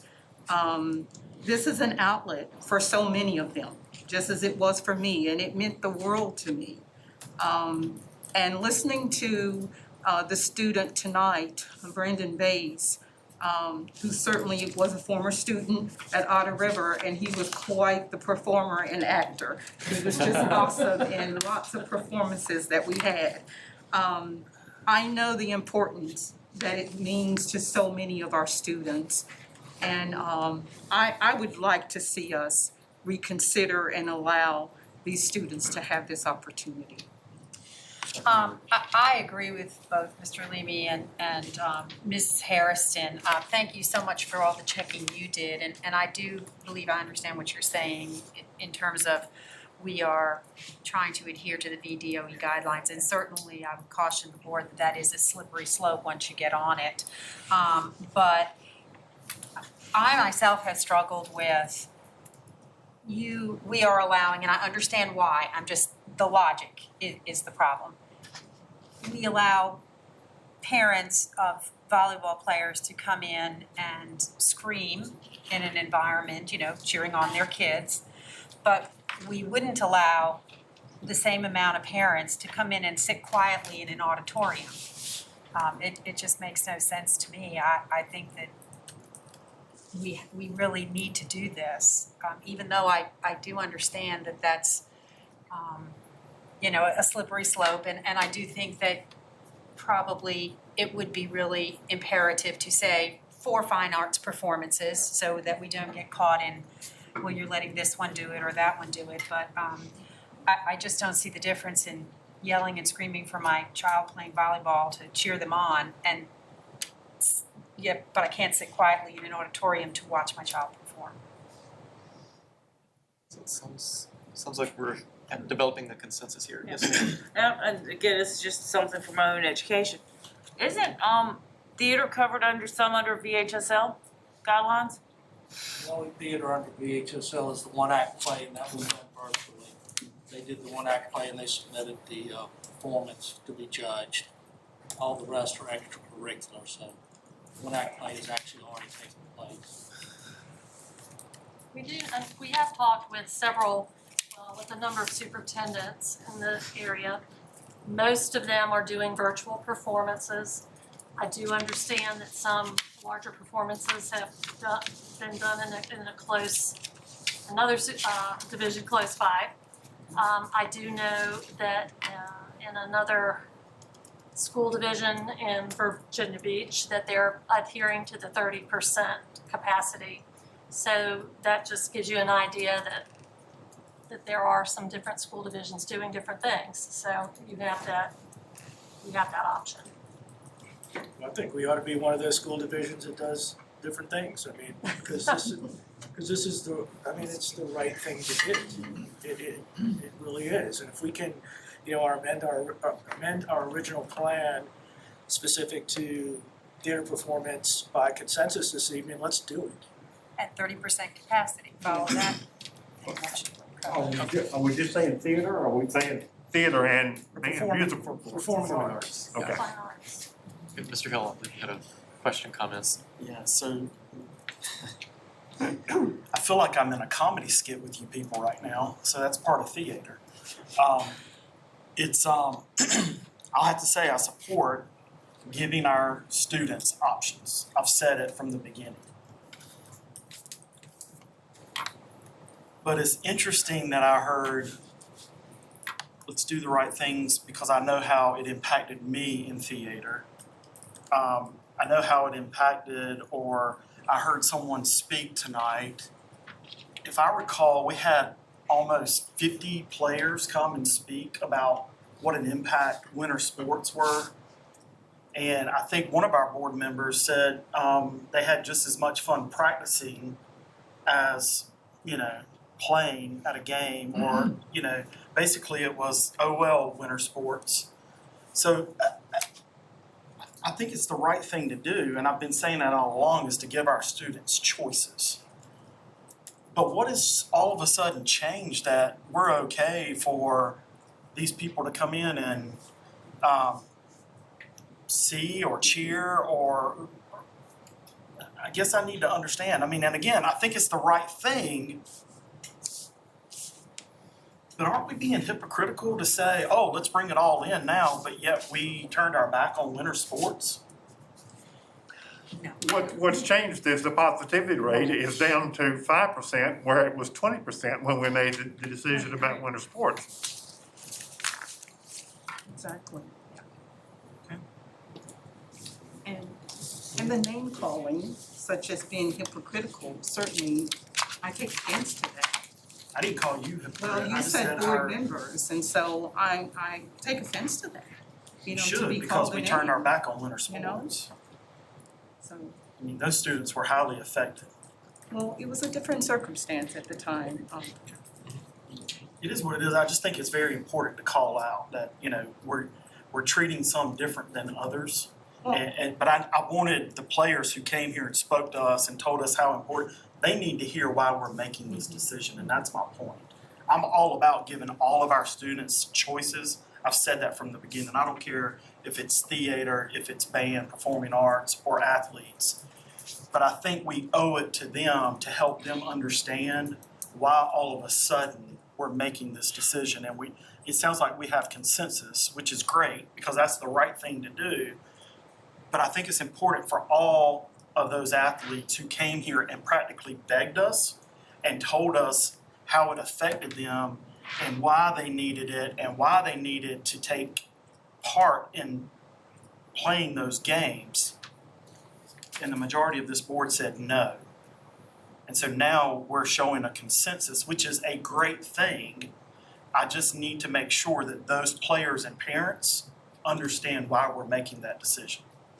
Mr. Chairman, I think we still get back to the, we're not looking, or when we made the decision, I'll speak for me, for winter sports, we had a very high positivity rate. Our hospitals, even in this area, were becoming overwhelmed. Our 14-day average was significantly high. There were no vaccines on the horizon, and everything was really just getting worse and worse and worse. So that's the reason that I voted that way. At this time, we do have a very low positivity rate. You know, our hospitalizations are way, way down. The community spread is way, way down. It's no longer a significant community spread. Do we still have spread? Yes. But that's what these players need to understand. Unfortunately, their sport occurred at a time when the pandemic was extremely bad. And so I still think the prudent thing to have done was to eliminate the winter sports. This is a different situation. So it was really looking at the data that was and the science that was before us, for me, to make that decision. And that's what the players need to hear from me. Great. Ms. Kirby has been waiting patiently with a question for Dr. Francis. Dr. Francis, how many, I'm not, just curious here, how many people are we letting into a volleyball game now, 25? Right now, it's 2 tickets per home player, up to 25, yes. Up to 25, so what would be if we went to 30% capacity on that too? Well, I actually have a proposal from, and I can talk in a few minutes for where the athletic directors and the He high was school going to principals. give an Okay, well, athletics. that's coming up later, okay? Yeah, wanted to expand what we're doing for the rest of fall, starting Monday and going into spring. Okay, thank you. All right, so other discussion about now and the current theater issue. Now, Allowing- we, having heard what Dr. Francis just said, do we need to expand that to include increased capacity for volleyball? Well, that's gonna be a separate Yes. consensus. Okay. Right, yeah. Okay.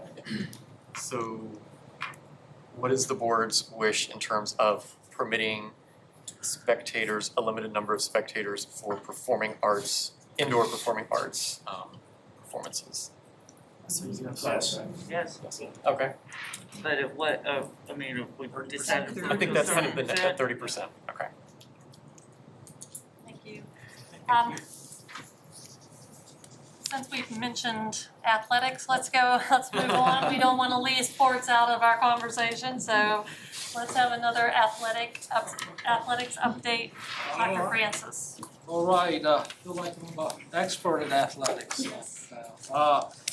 I do have an update based because of the governor's expanded numbers on sports and what the high school principals and athletic directors talked about and what we felt like we could do. And it's 2 parts of this. The first part would be for fall sports starting Monday, not tomorrow. Because I talked to the ADs and principals, and to expand this for tomorrow would be very difficult because they've already got the guest list and everything for the will call. They got that this afternoon for the games tomorrow, starting Monday, which would be any volleyball games or any football games they may have if they're playing +1 at home. The recommendation is to go from 2 tickets per home athlete to 4 beginning Monday. So to give all those 4, which would then still meet the 30% capacity or 100 indoors, or of course typically we're talking about volleyball, and it would still meet the 500 or 30% capacity for our stadiums. So that's the first part of it, would be starting Monday, April 5th, to expand that and have more fans, home fans at the contest. For the spring, which the Seminole District will meet later, but they have not made any adjustments for spring yet. They did make some adjustments for fall, which only allows home spectators, but they did go with the 30% or up to 500 people. So they're allowing their schools to go up to 500 if you want to, but still no away spectators. The spring sports, our recommendation would be 4 tickets per home athlete and 2 tickets per visiting athlete. And one of the big reasons why we wanted to do visiting athletes for this is for sports like baseball, softball, and tennis, we don't have, currently with Pixelot, we don't have the capability to stream those. We do for soccer or lacrosse, which are played in the stadium. But there are sports that right now, we may not have the ability to stream, so people can't watch them if they don't attend. So that's why we would bump it up to 4 per home athlete and 2 per visiting. So we're suggesting allowing visitors to come in the spring, baseball, softball, soccer, so forth. And we would have all guests on a pass list, and that has to be submitted from the visiting school the day before the contest and also from the home school, so that we're checking people off. We're not just giving tickets, they're on a guest list, so we know who's in our stadiums, who's in our facilities. If we were to host a regional or state event, the recommendation is we go by their guidelines, which do follow the governor, but I'll give you an example. If you were hosting a regional baseball championship, what the region has said and the state would say is whatever your capacity is, at 30%, you give half the tickets to the visiting team, half to the home team. So if you have 300 tickets available based on your capacity, 150 go to the visiting team for the regional game, and 150 go to the home. Because when you get into the playoffs, it's a little bit different there with regional and state guidelines. Streaming options, as I said, are available at our stadiums. We are looking at some possibility to stream baseball and softball with some technology, but that's not through Pixel. There's some schools that do some streaming with using some GoPro type equipment, and that has worked in the past. We're going to look into that. We obviously can't make any guarantees on that. That's why we want to allow visiting teams to have their parents come to see their children play, because if we can't do that, we want to have them able to see their children play. The schools would also like the option to recognize the homecoming court at a home soccer game, and just have them come in and be recognized, and their parents come see the homecoming court. So we did not do that for fall because of the limited tickets and so forth, and we feel like we can do that and do it safely at a soccer match. The ADs would also like flexibility using this 30% and 500 tickets for things like track. One of the big things with track is sometimes you have 2 or 3 teams competing, sometimes you have 7 or 8. That changes the number of tickets. So they would still use the capacity of the stadium and go that route, which would be 500, but they could distribute the tickets. It may only be 1 ticket per family because based on the number of athletes you have in the track meets. If you have 6 or 7 teams there, it's going to be less tickets, obviously. So I can't give you a number for track like I can for baseball or softball and that type of thing. One of the things that was made, which is a change, and it does help us to some extent, but it does spread us a little thinner, is for the spring, the JV and the varsity games will be played on separate nights, not back-to-back. That helps us for transportation, but it spreads our coaching staff and the use of our facilities out. So if you had a home game, you're going to be playing the JV home baseball game on Monday night. You're going to play the varsity home game on a Tuesday night, like that. So it's 2 nights that you'll be playing games, but for away, it helps us for travel. So we don't have 2 buses on the road at the same time. And one of the things that we decided for the spring is we're going to provide at the central office financial assistance to schools to cover cost of rental vehicles when buses are not efficient or not available. Example, if you have a tennis team and you have 4 athletes that may have qualified, we can do a rental and we would pay for that through the central office and cover the cost of that. And as I said, we hope we can cover all of these, but if we get into a jam, that may be how we have to do some things for rentals for like SUVs and so forth for some sports that could have fewer people traveling. And I will be happy to answer any questions or clarify anything. Ms. Kirby? Oh, great. So, fall sports, are any of them actually going past Friday, past tomorrow, playing? There's a possibility of volleyball. I don't have the update. It does not look like football would be making the playoffs.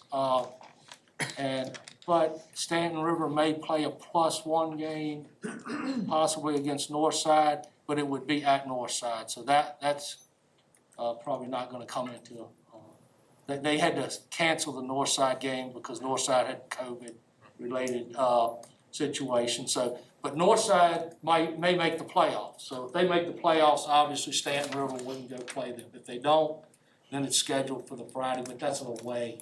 So we'd be following That doesn't affect us either way. Yeah. So, but if we did have anything inside, and I know all spring sports are outside, we would be at 30% capacity for the gyms too? Or up to 100. 30% with a cap of 100. Yeah, the cap is 100 for indoors. It's 500 for outdoors. And all of our gyms, obviously, 30% would be more than 100, so. Okay. So there's absolutely no way humanly possible to allow for 4 tickets per student or per athlete for tomorrow's games. Because, I mean, Well, if I'm it's not gonna tell you there's no way. I'm gonna tell you, here's the concern from the principals. If this decision is made tonight, they're not even gonna have time to get this out tonight to their families to say, now you can bring 4 people instead of 2. Some people may get that information, some people may not. And then we would have to have those names in by, say, 12 o'clock. Here's the fear. One family gets the information, another family shows up and says, well, if I would have known I could brought 2 more, I would have brought my children. It's such last minute that the coordinate, they get their list, the pass list turned in. This afternoon was the pass list. So that's what they're going with. So I'm not gonna tell you it's not physically possible. It's a lot of challenges, and it would create some real issues, I think, with communication. well, I mean, I would imagine that, I mean, this has been a big concern with, especially with the football families.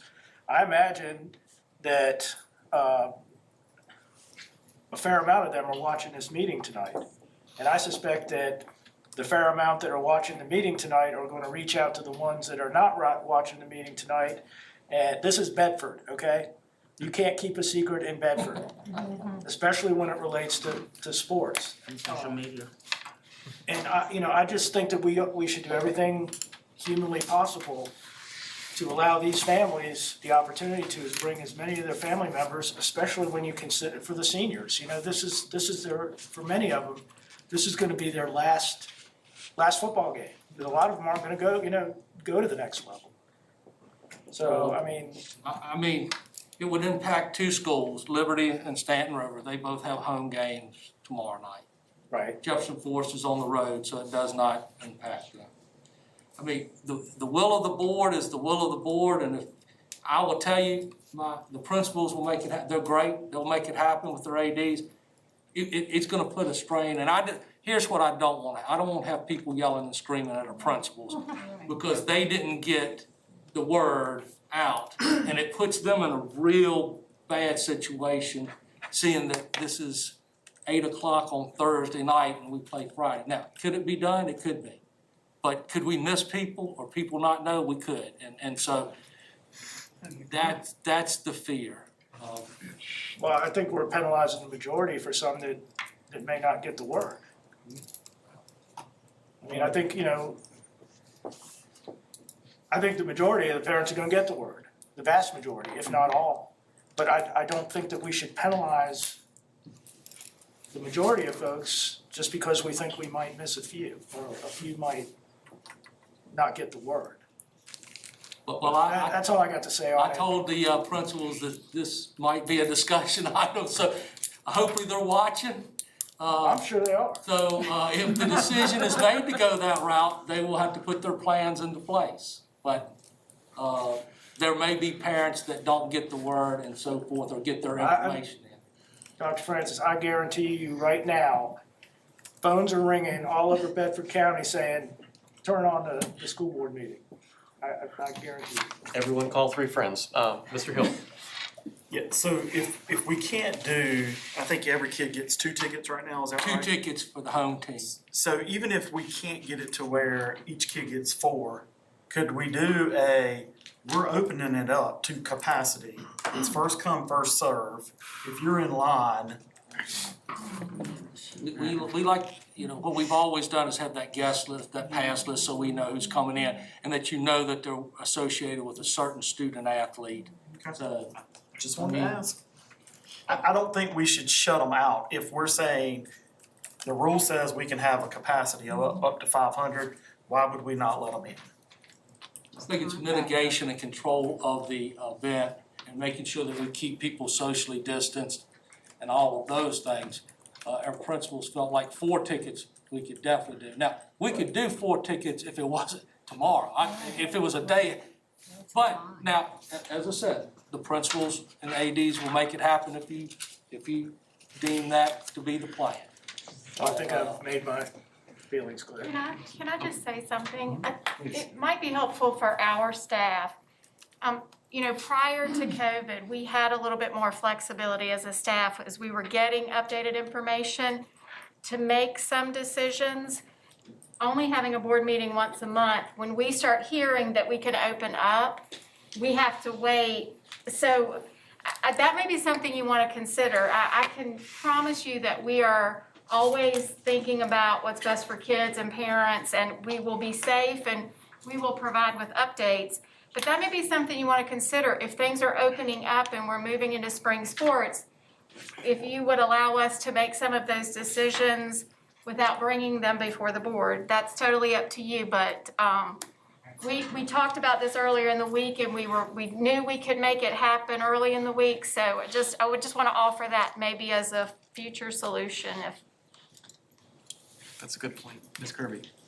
I just want to say that Mr. Leamy hit right on the money where we got to get, especially if we can get 4 people in there per athlete, and it being seniors there, and for the chance for more family members to get to see them at least once a year. I actually had to go out to the school earlier this week, and I dropped off, I went out to school, and I ended up standing by the fence to watch part of the JV football game, and it's just wonderful to stand there and watch those kids play. But if we got a chance for a kid's grandparents to come in and see them play, because some of these kids didn't play till this year. So we've got to get them there, and if we can make it happen, we need to make it happen, and especially now that this is being said on YouTube, I'm sure social media is blowing up like crazy, saying that we can take kids there. I'd hate to not give it a shot and try now and to crush people after their hopes have been gotten up for the last 5 minutes. Dr. Francis, could you kind of explain the process of how names get on the will call list? I mean, does that go through the AD, through the coach, through the principal? The AD currently gets with the coach and the athletes, and basically they give the names of their 2 guests. It could be parents, it could be siblings, whatever it may be, and they record those, and when they come in, they get checked off of the what typically is called a will call list, and do it that way. So, as I said, we'll do whatever, and as I said, I prepared it. I told the principals this was probably going to come up. I said, but here I want to understand this as well, though. This would only be home fans. Mm-hmm. Okay, I know you may have gotten some emails, but this is only home fans. Yes, understood. So that would be the only 4, not the 2 visitors like we're proposing in spring. Correct. Spring, because of the lack of some of the streaming options. So, but as I said, if the decision's made to go with 4, I will be on the phone with the principals after this, and we'll make it happen. If it's not, as I said, I just had to pass that was their biggest concern, was that it would be difficult, but as I said, they always do what works and they'll make it happen. So if we were to permit this tonight, then the ADs are gonna be very busy on the phone at least tomorrow morning. Yes. Okay. They'll probably call tomorrow morning because so many parents are watching. Yeah, they'll have They'll be able to the A lot of punch. voicemail to get through when they get into the office. Yeah, it's gonna be taken care of. Oh, yeah. Okay, So that would be, if you're considering it would be 4 tickets per athlete and cheerleader. Cheerleader, okay. So what That's would, good. what's the board's will in that? Yes. Yes, yes, make it happen. Absolutely. Mr. Hill, you're not on the fence? Not at all. Undecided? All right, notify the principals then. I think you just did. Yes, yes. We have another report from Dr. Dewis on facilities usage update. Just, and this is really just a restatement of where we stand with outside groups using our facilities. You know, we began the year by having no outside groups using our facilities, and partway through, in the fall, we amended that to allow use of outdoor facilities for groups that might need to use a parking lot or something like that where it didn't involve any cleaning. The only exceptions to that were that rec sports who had their own mitigation procedures were using outdoor fields at some of our schools. We maintained that practice, and so no indoor use of gyms or cafeterias or auditoriums by outside groups. And we have had some outside use of facilities, namely rec sports, but there have been a few other instances. And so really this is just a restatement of that current practice. You know, I know that we're able now to talk about opening up in other ways, but at this point, I'm not recommending that we deviate from that practice at this time.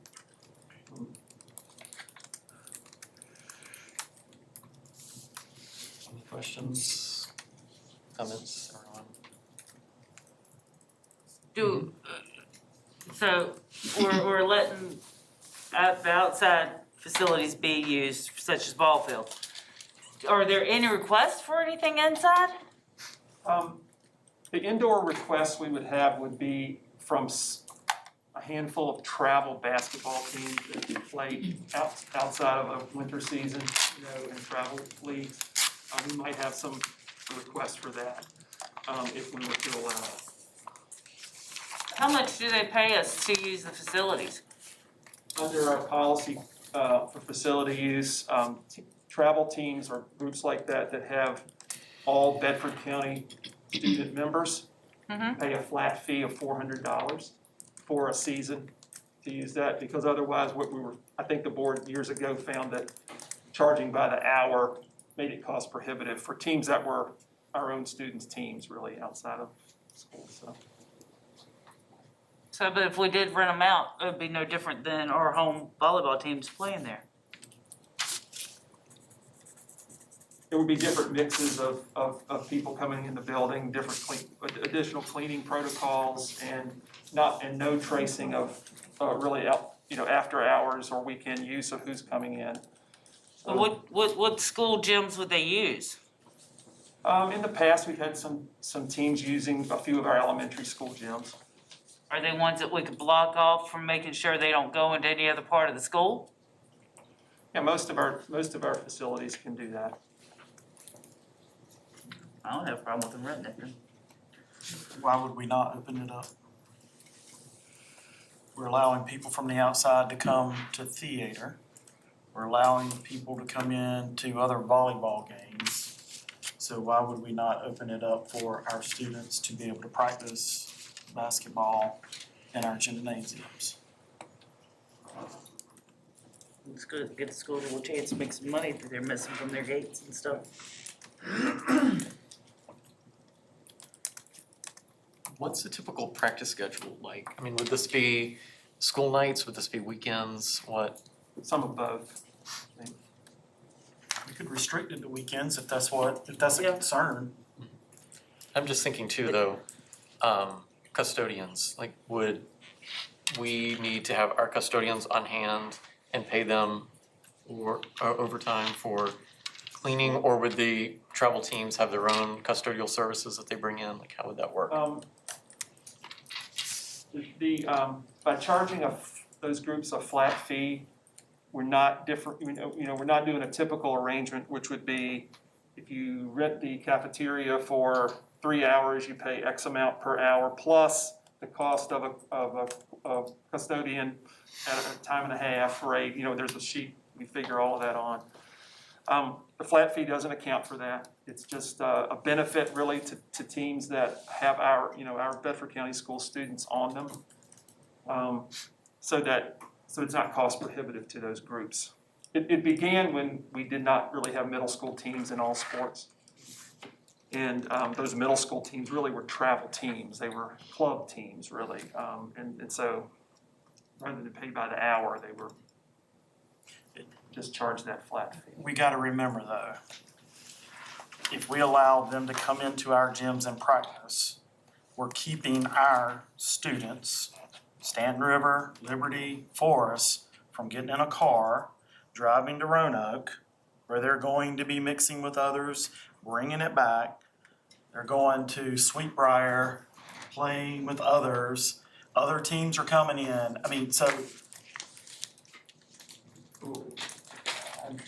They're coming back to our schools on Monday. So, why would we not open it up to our community to use? Well, to be clear, what that will mean is, let's say we do allow a weekend, Sunday afternoon practice or Saturday evening practice. It will mean our custodians on Monday morning will be cleaning bathrooms, cleaning gyms, sanitizing, what they need to, and not doing their, or adding to their other routine. And we're charging those groups a flat fee of $400, which would maybe be 15, 20 hours of time total that would pay worth of time. So there's that effort. That would be the extra work. Dr. Mealy? I just have a question. How would contact tracing come into all this? Well, we typically wouldn't have anyone on hand after hours or weekends to do that. I guess we could ask for a submitted list. That would be the only other option, I would think. I guess what I'm asking is how, is that something we want to do? Like if you have, there'd be nobody to contact trace, right? So we could lose a whole bunch of possibilities because no one's there to do it. I may have missed it, but are we contact tracing for theater and performing arts? It will be because the students are getting. Yes, it would be. So for outside guests? Just like we have a Be will just like call list for sports. athletics, I think it would be the same Probably thing be for the same. fine arts performance. I know from my experience working with the rec department, when we would use Bedford Elementary especially, there were custodians up there all day anyway. So how were we compensating them pre-COVID? They were already there, working, so how is? I think the rec department hired, our arrangement with the rec department is that they hire cleaning crews directly to do that, and we're not directly paying them. I think they make those arrangements outside of the, we don't charge the rec department to use our facilities as a county agency, so they pay their staff, they pay directly to a site supervisor and custodians, anybody else they need. Well, I mean, the rules may have changed, and I may be putting some age on myself here, which I tend to do. But at the time that I'm referring to, the custodians that were there were wearing public school uniforms with their shirts and their name tags, so they were coming from the schools. So my question is, and I understand that we have to go through extra protocol now, and we have these hydrostatic sprayers or whatever. Could we adjust the cost that we are charging these travel teams to use our gym to compensate for the additional costs that we are having? So say instead of $400, charge them $500? We could, that is currently in the policy KG, spelled out, so, the policy can be changed. I'm just still concerned about the fact that we won't be able to contact trace effectively. And then when do we say no? You know, because you're coming to the end of the year, you're gonna have a lot of end of the year events, you know, pre-K stuff and fifth grade graduations that might, you know, people might wanna come in. I mean, I'm just really concerned. I mean, one of the things that we've done really well has been contact tracing. And if that falls by the wayside, and I know that we've had some, and continue to have, a lot of quarantine issues related to sports. So that's gonna be dropping a big piece of what we do to help keep our students and our staff safe. Ms. Hairston. Just a question to Dr. Dewis regarding the custodians. We talked about looking at, well, there was discussion about looking at our custodial staff and perhaps having them do the work. Again, I'm gonna go back to reflecting a bit and hope that I don't offend anyone as I reflect. As a former principal, I know that there were difficulties in getting custodial staff, your current custodial staff, to work overtime. One of the schools where I worked at, we often had after-school activities. And so trying to get one of the custodial staff members to work over was very, very difficult for us. And so I'm thinking about the time in which we're in now and the work capacity and the burden that's on our custodial staff with everything that's going on. What's the likelihood of us getting our custodial staff to be able to work overtime like that? What's your thoughts on that? I do think that is an issue in some schools, especially small ones, you know, who might only have 2 custodians on staff. I think if we're talking about travel teams, we're not talking about many schools. I think we might be talking about a couple. So we'd have to figure that out if, you know. Do you think we'd have them lining up saying that they want to work? We probably could, you know, if it meant, if they weren't from one school, there might be one from another who might be willing to pitch in. In these few instances, it's you know, during the height of rec basketball, for example, basically all schools are used, you know, for that, and that's different. I don't think we'd be talking about that here. I think it'd be just a few. But it is a concern, and we'd certainly have to ask and make sure we had them. I'm looking back at the policy. The policy itself says that groups like the ones we're talking about that are only Bedford County Public School students shall pay a reduced flat fee and pay all custodial, lighting staff, or other expenses necessary. So there is the ability to charge them additional from that, clarifying that wording, Ms. Kirby, from your earlier question. And that number is not listed in the policy, it's actually in the agreement, which we could update. But I think by allowing to charge above and beyond the flat fee, we take care of that. And again, we're talking schools that have the ability to shut the gym off from the rest of the school, so you don't have little ones running around in the hallways. And we're talking about during summertime when you have summer school, but you're not in full capacity. I think correct? These teams are actually playing now in the springtime, probably not summer. But could we open them up possibly with a stipulation saying start once school is out and use it during the summer? I don't know if those teams are. Well, are they practicing then, Marcus? I'm not. They practice all year. Yeah. They may So, practice. I don't know. The requests have only come in the springtime, really, for groups for our schools to this point over the last few years, and really not many of them, but a few. I think a summer start would be good, and then it kind of Yeah, and then breaks it in before the school year. because then you could actually have your custodial staff come in on Monday, not really worry about it till Monday. You don't have to pay them overtime, just lock it gym up, keep it set off. other comments? Dr. Hicks, yeah. I'm not in favor of changing our current policy. I think we still ought to exclude outside groups from using indoor facilities for the rest of the school year anyway. For the rest of the school year? Yes. But you would be open to possibly this summer? Possibly. Okay. Other thoughts? I would just, the only thing I want to say is I'd like to point out, with summer school, it is a full day summer school, so we will be using the gym.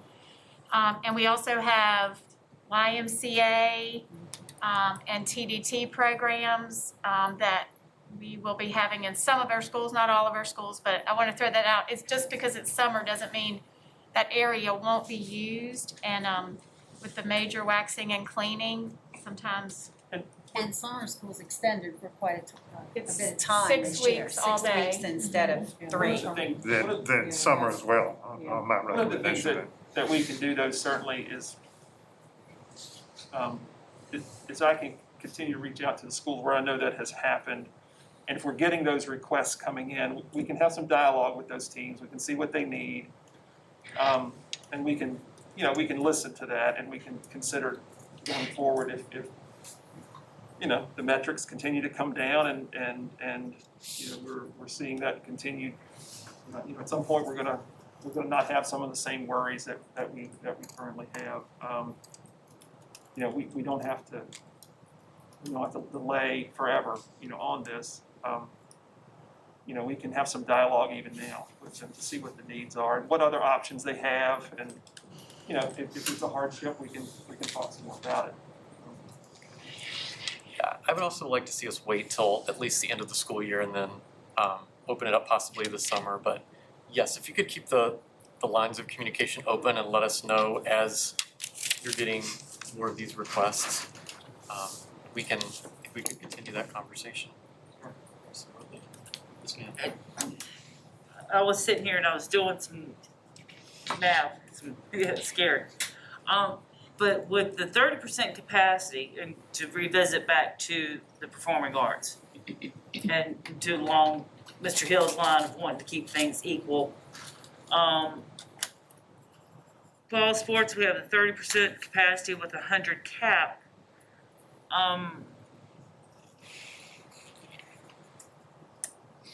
If we do 30%, well, never mind, I think I just answered my own question out loud. But that's if Jefferson Forest, it's only put us at 72. But it's whichever is the smallest number. There's no way we could do 100 cap. Could One of the big differences there is in athletics, the participants do not count in the 30%. So in volleyball, you can have 20 young ladies on each team. That's 40. That does not count in the cap. Whereas my understanding here, in this 30%, just like in graduation and so forth, the 30% does count any of the performers or the adults working. So that's a little different because the cap of 100 for athletics does not count, as I said, the athletes that are competing. Would that number go up for the outdoor theatrical productions like SpongeBob that opens later this month at Cavalier Theater?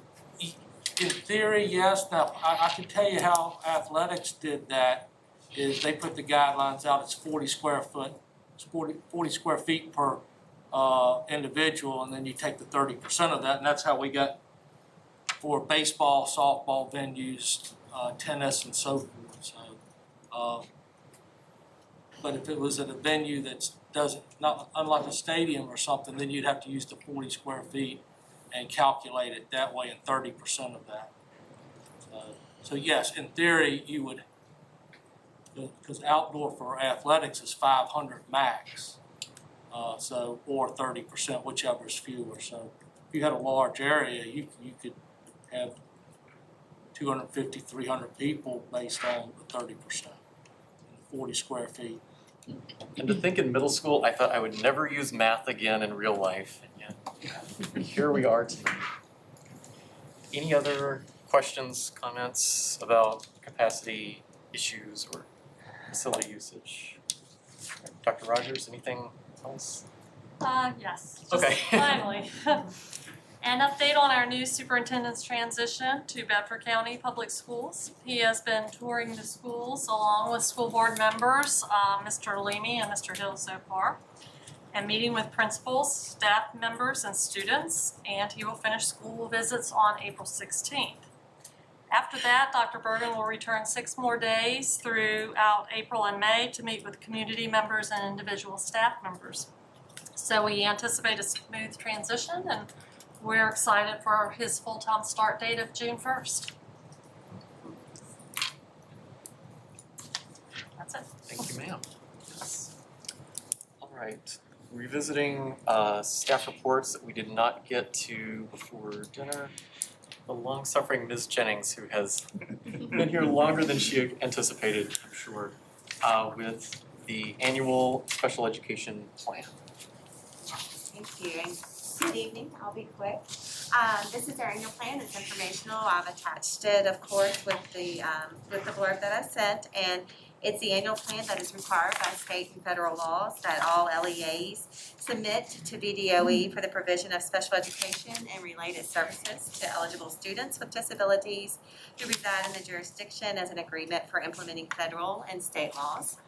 So this is that plan. Our Special Education Advisory Committee reviewed that plan on March 18th for them to have that information as well. And so I'm providing it to you guys. And as for the next board meeting, it would be an action item. Any questions? Dr. Mueller. I just want you to know I read the plan, I thought it was really good, and please don't take the time now to do this, but I'd just be interested in what professional development, since that was mentioned so much in there, has been provided, and what instructional software we currently use throughout the county, but just email that to us.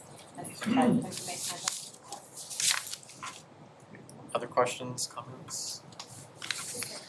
Tomorrow is World Autism Awareness Day. Wear your blue. Yay, thank you. Thank you.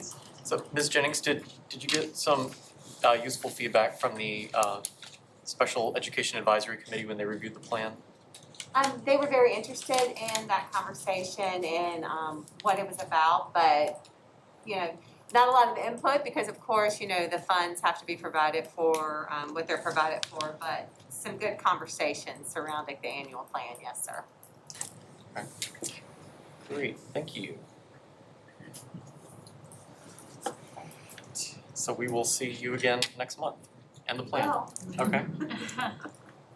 All right, matters of the board. We'll start to my left this week, or this month. Mr. Hill. Yeah, as Dr. Rogers mentioned, we did tour Dr. Bergen today at Forest Elementary School, Forest Middle School, and Jefferson Forest High School, which I thought were very good visits. It was good to see our kids in their collaborative spaces and doing school as usual, or as normal can be. Tomorrow's visits will be TJ and Boonesboro Elementary, and I know there's some other schools that are being taken place also. One of the things that I wanted to bring up, so I have my list, theater capacity and what we do to have the round options, so I'm glad we were able to get that taken care of for our theater and performing arts students. Football games as well, glad we were able to work that out. Liberty parents are planning a community event this weekend. It is not school sponsored. I understand it is not school sponsored. However, I have a concern that for some reason our staff, teachers, people who are in our community has been given a message that they're not allowed to attend. And so I need to understand how we can control what our staff, teachers, etc., do outside of working hours. And if I'm misunderstanding the message, I just need somebody to help me make sure what the clear message is to our teachers and staff. for attending community events that are not school-sponsored. I need some help on that. We have given them the message that on events that are not school-sponsored, then no administrator or school personnel should, I guess, function in any official capacity or their official capacity representing the schools. So in other words, they should not chaperone, they should not supervise, they should not fund these events as a part of the school. Are there parents who are also teachers and want to see their kids at these events? That's certainly different. Parents could go to events, obviously. What if I'm a mentor to a student and I just wanna go see them have fun and I haven't sponsored it? I'm not paying anything, but I do wanna go and support. If you're not mentoring him as you would in the school setting and acting in an official capacity, that should be fine. Okay, so our faculty, teachers have an understanding that we can't control that they go participate. It's just that they can't act as a chaperone or funded in any way that's school related. I couldn't comment on what their understanding is, but. And I wanna make sure we're given a message that we can't control whether they go or not. Right. Is that a correct statement? We can't control whether they go. Okay. I just wanna make sure because I've received several calls and not understanding why we wouldn't want community involvement for something that is encouraging our kids, 9th through 12th grade. And again, it's not school supported, and I understand it based on the guidelines that we've set. But I wanna make sure because I couldn't explain it. And- We'll be happy to put out a clarifying message to our principals tomorrow. Okay, perfect. That they cannot represent the school in official capacity at a non-school sponsored event.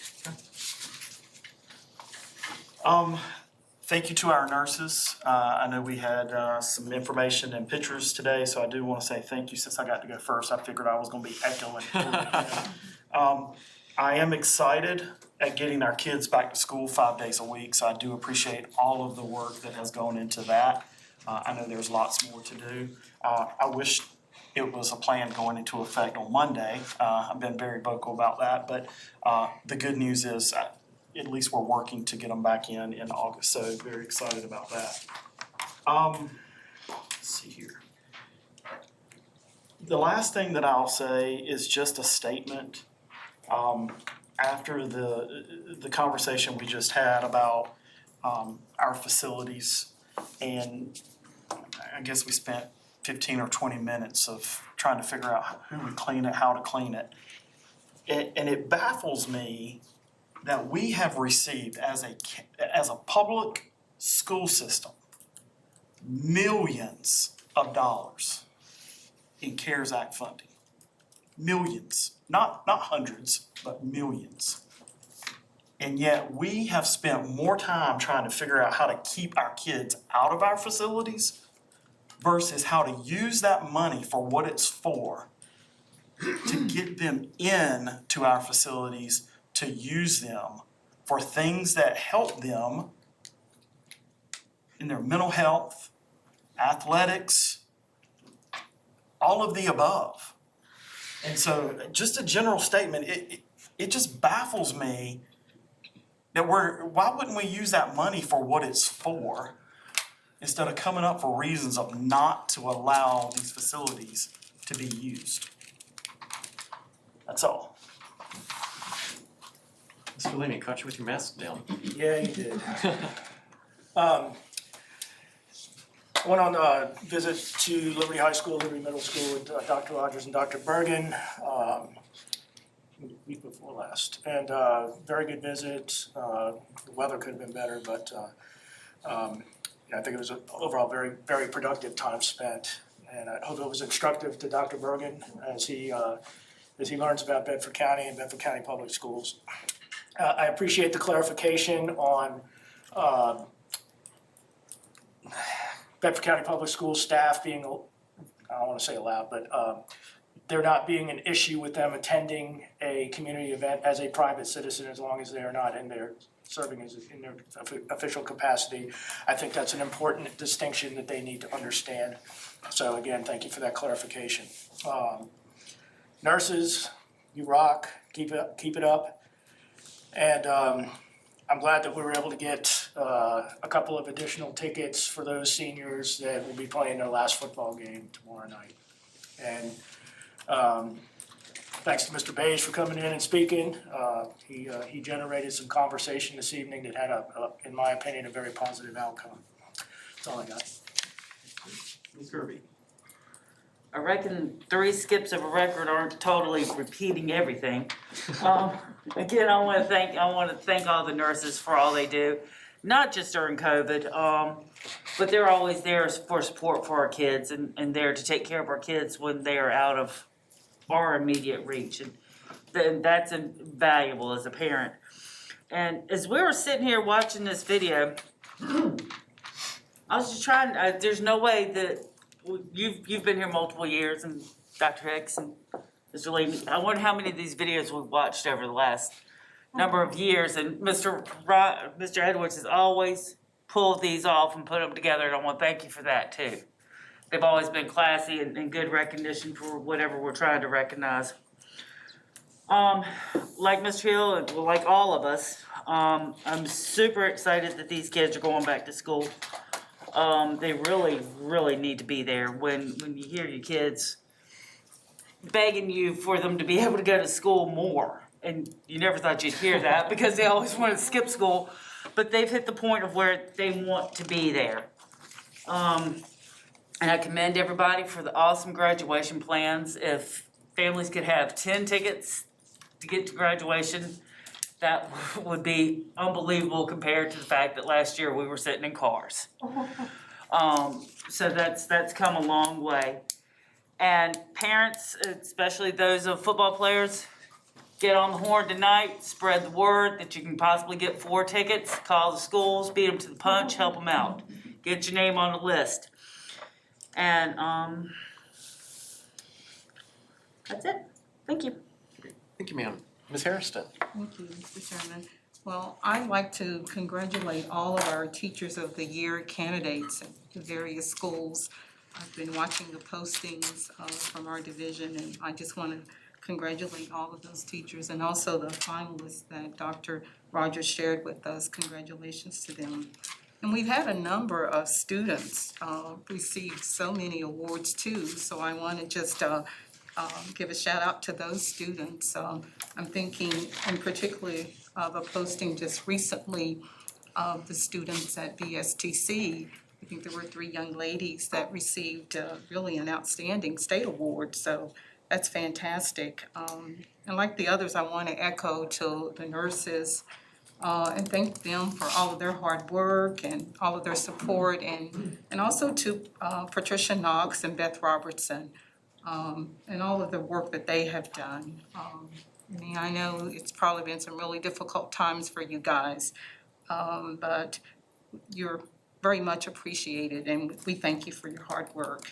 And then lastly, I just want to say to the staff as a whole, everyone, spring break is coming up, so I just hope that everybody has a relaxing, fun-filled spring break. Thank you. And nice to hear you say this in person this month, yes. Dr. Hicks. Well, I would also like to say thank you to our nursing staff, and congratulations to all the Teachers of the Year. I did attend a STEM Academy Zoom meeting, and they will be having internship presentations virtually this year instead of in person. And their senior award celebration will also be virtual. Applications for STEM Academy for next year are due today, and acceptance emails will be going out by April 23rd. The plan that Ms. Cash, the director, has submitted to CVCC has STEM Academy students meeting in person 5 days a week in the fall. And tuition for STEM Academy will remain the same next year. I really enjoyed watching the Stanton River Middle School 30th anniversary video. Congratulations to everyone involved in making that. And it was great for me to see several of my old colleagues from my Stewartsville years on that video. I'd like to congratulate the students who won awards at the Central Virginia Regional Science Fair. I think all of these are Central Virginia Governor School students. The Grand Award winner for Biological Sciences was Beverly Eborn from Liberty High School. The first place winner for Behavioral and Social Sciences was Sarah Blair from Jefferson Forest High School. First place winner for Computer Science was Bethany Duncan from Liberty High School. In third place for that category was Lily Van Bergen from JF. For Energy and Transportation, the second place winner was Grace Steele from Liberty.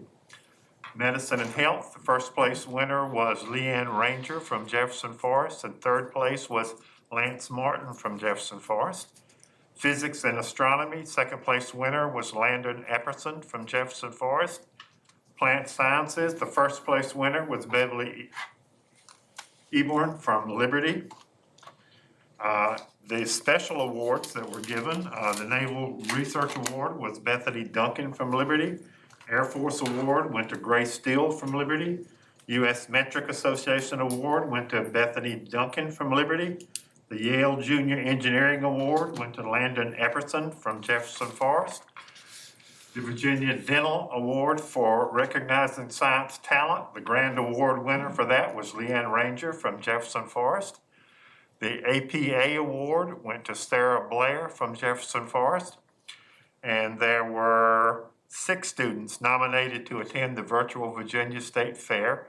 They are Sarah Blair from JF, Leanne Ranger from JF, Hannah Kim from JF, Bethany Duncan from Liberty, Grace Steele from Liberty, and Landon Epperson from JF.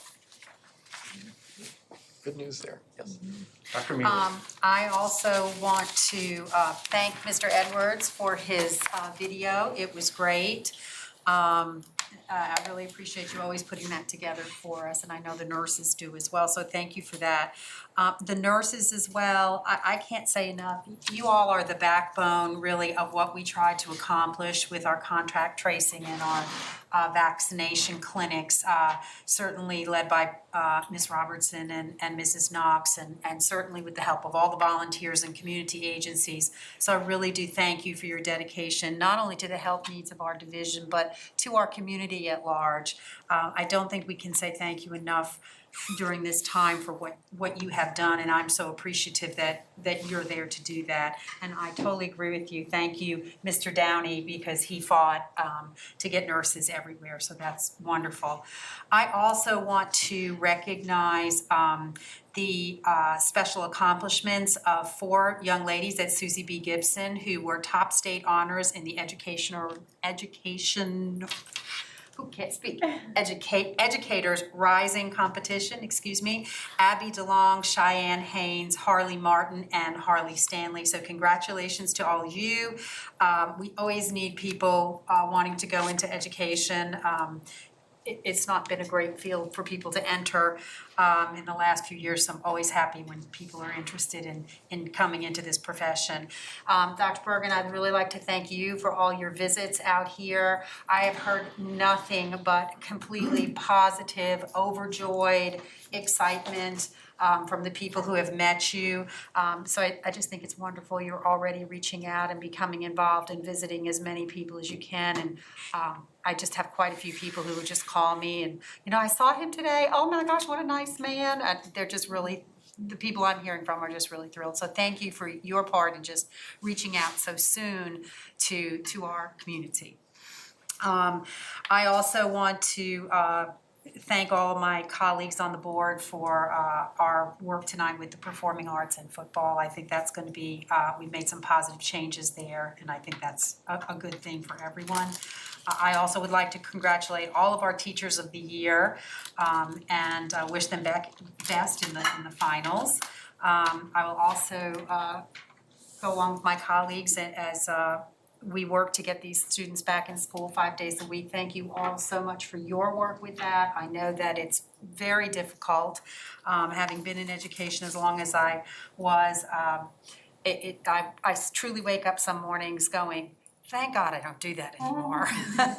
But you all have done a great job in trying to work out these plans, and your work in that area is very much appreciated. And as well as the graduation plans, I know that parents were very anxious to hear that, so I'm so glad that we have options available and that we're pretty much ready to go with that, so thank you for that as well. And I'd also like to congratulate Stanton River Middle School, 30 years, that's a lot, so thank you for that. And I think that's all I have. Great, thank you, ma'am. Well, I would be remiss if I didn't first acknowledge that Dr. Bergen is here tonight as an observer. Dr. Bergen, it's great to have you. I hope you're getting acclimated to the environment because, we're going to be spending a lot of time together in this room starting here in a few months. So, welcome. Yes, as he's slowly inching closer to the table for those of you watching from home. So thank you. It's always great to have you back in the county. And as Dr. Mueller was saying, I'm frequently hearing from people and they're saying, I met him, he's really nice. Oh yeah, how is it going moving all the animals? So the Bergen family animals are also already a big hit in the county. A couple of weeks ago, I attended a virtual town hall along with my counterpart on the Board of Supervisors, Edgar Tuck, with Senator Mark Warner. He met with local elected leaders in the central and south side Virginia areas just to talk about the most recent COVID relief bill that Congress passed, and to offer his office's support if we needed assistance navigating the channels, cutting through red tape, dealing with issues with the administration that we might encounter on how to spend that money. There weren't a lot of definitive answers. It seems like a lot of that was still being hammered out at the time, but it sounds like we will have some one-time money coming in, not a recurring funding source, but some one-time money there. And appreciate the senator's time to brief us and answer a few questions that we did have. So would like to congratulate Stanton River Middle School on their 30th anniversary. 30 years ago, it became an independent school. It stepped out of Big Brother's shadow and ceased being the annex and became the standalone middle school. The community engagement team there did a fantastic job on the video. If you haven't seen it yet, it's on the Stanton River Middle School Facebook page. Please check it out. You might see a few familiar faces. And as part of that, they also had the Soaring for Success 5K. Great job to the very talented Marie Levine for designing this t-shirt, and to the sponsors who made this 5K possible. It was scheduled last May, I think, April, May, prior to COVID. So because of this, everything, of course, got changed, and it ended up being an on-your-own 5K. First 5K I've ever participated in. I walked, by the way, but it was a lot of fun, a good cause, and here's to at least 30 more years of the Little River. Again, like to just echo everything that has been said tonight. Thank you to the staff. You have been doing God's work this month in terms of graduation plans, back to school plans, plus continuing all of the other very heavy day-to-day work. I know from my own job, I have to plan events for freshmen, and when you are trying to get teenagers together in person, masked, enforce social distancing, contact trace, clean, it can get very difficult very quickly, and yet you monitor this every day, and our teachers and our school staff, our paras, enforce this every day. So, good work, keep it up. As I say, the end is in sight, summer's coming, spring break is almost here. So I truly hope that you all enjoy a very relaxing week away. Mr. Edwards, again, thank you for the great video. After spending 5,000 hours in the last week making a video for my job, I have even more appreciation for the time that you put in your recognition videos. And so finally, to everyone Happy Easter, happy Passover, and as I say, enjoy your much needed and much deserved spring break. So Dr. Rogers, were there any board requests that we needed to recap tonight? No. Great, well in that case, do we have a motion to adjourn? So moved. Mr. Hill makes a motion to adjourn. Do we have a second? Second by Dr. Neely. Any discussion? Hearing none. All those in favor, please say aye. Aye. Any opposed? All right, we're adjourned. Great evening. See you in May. Safely evade those questions. I think that's what he can safely evade those questions.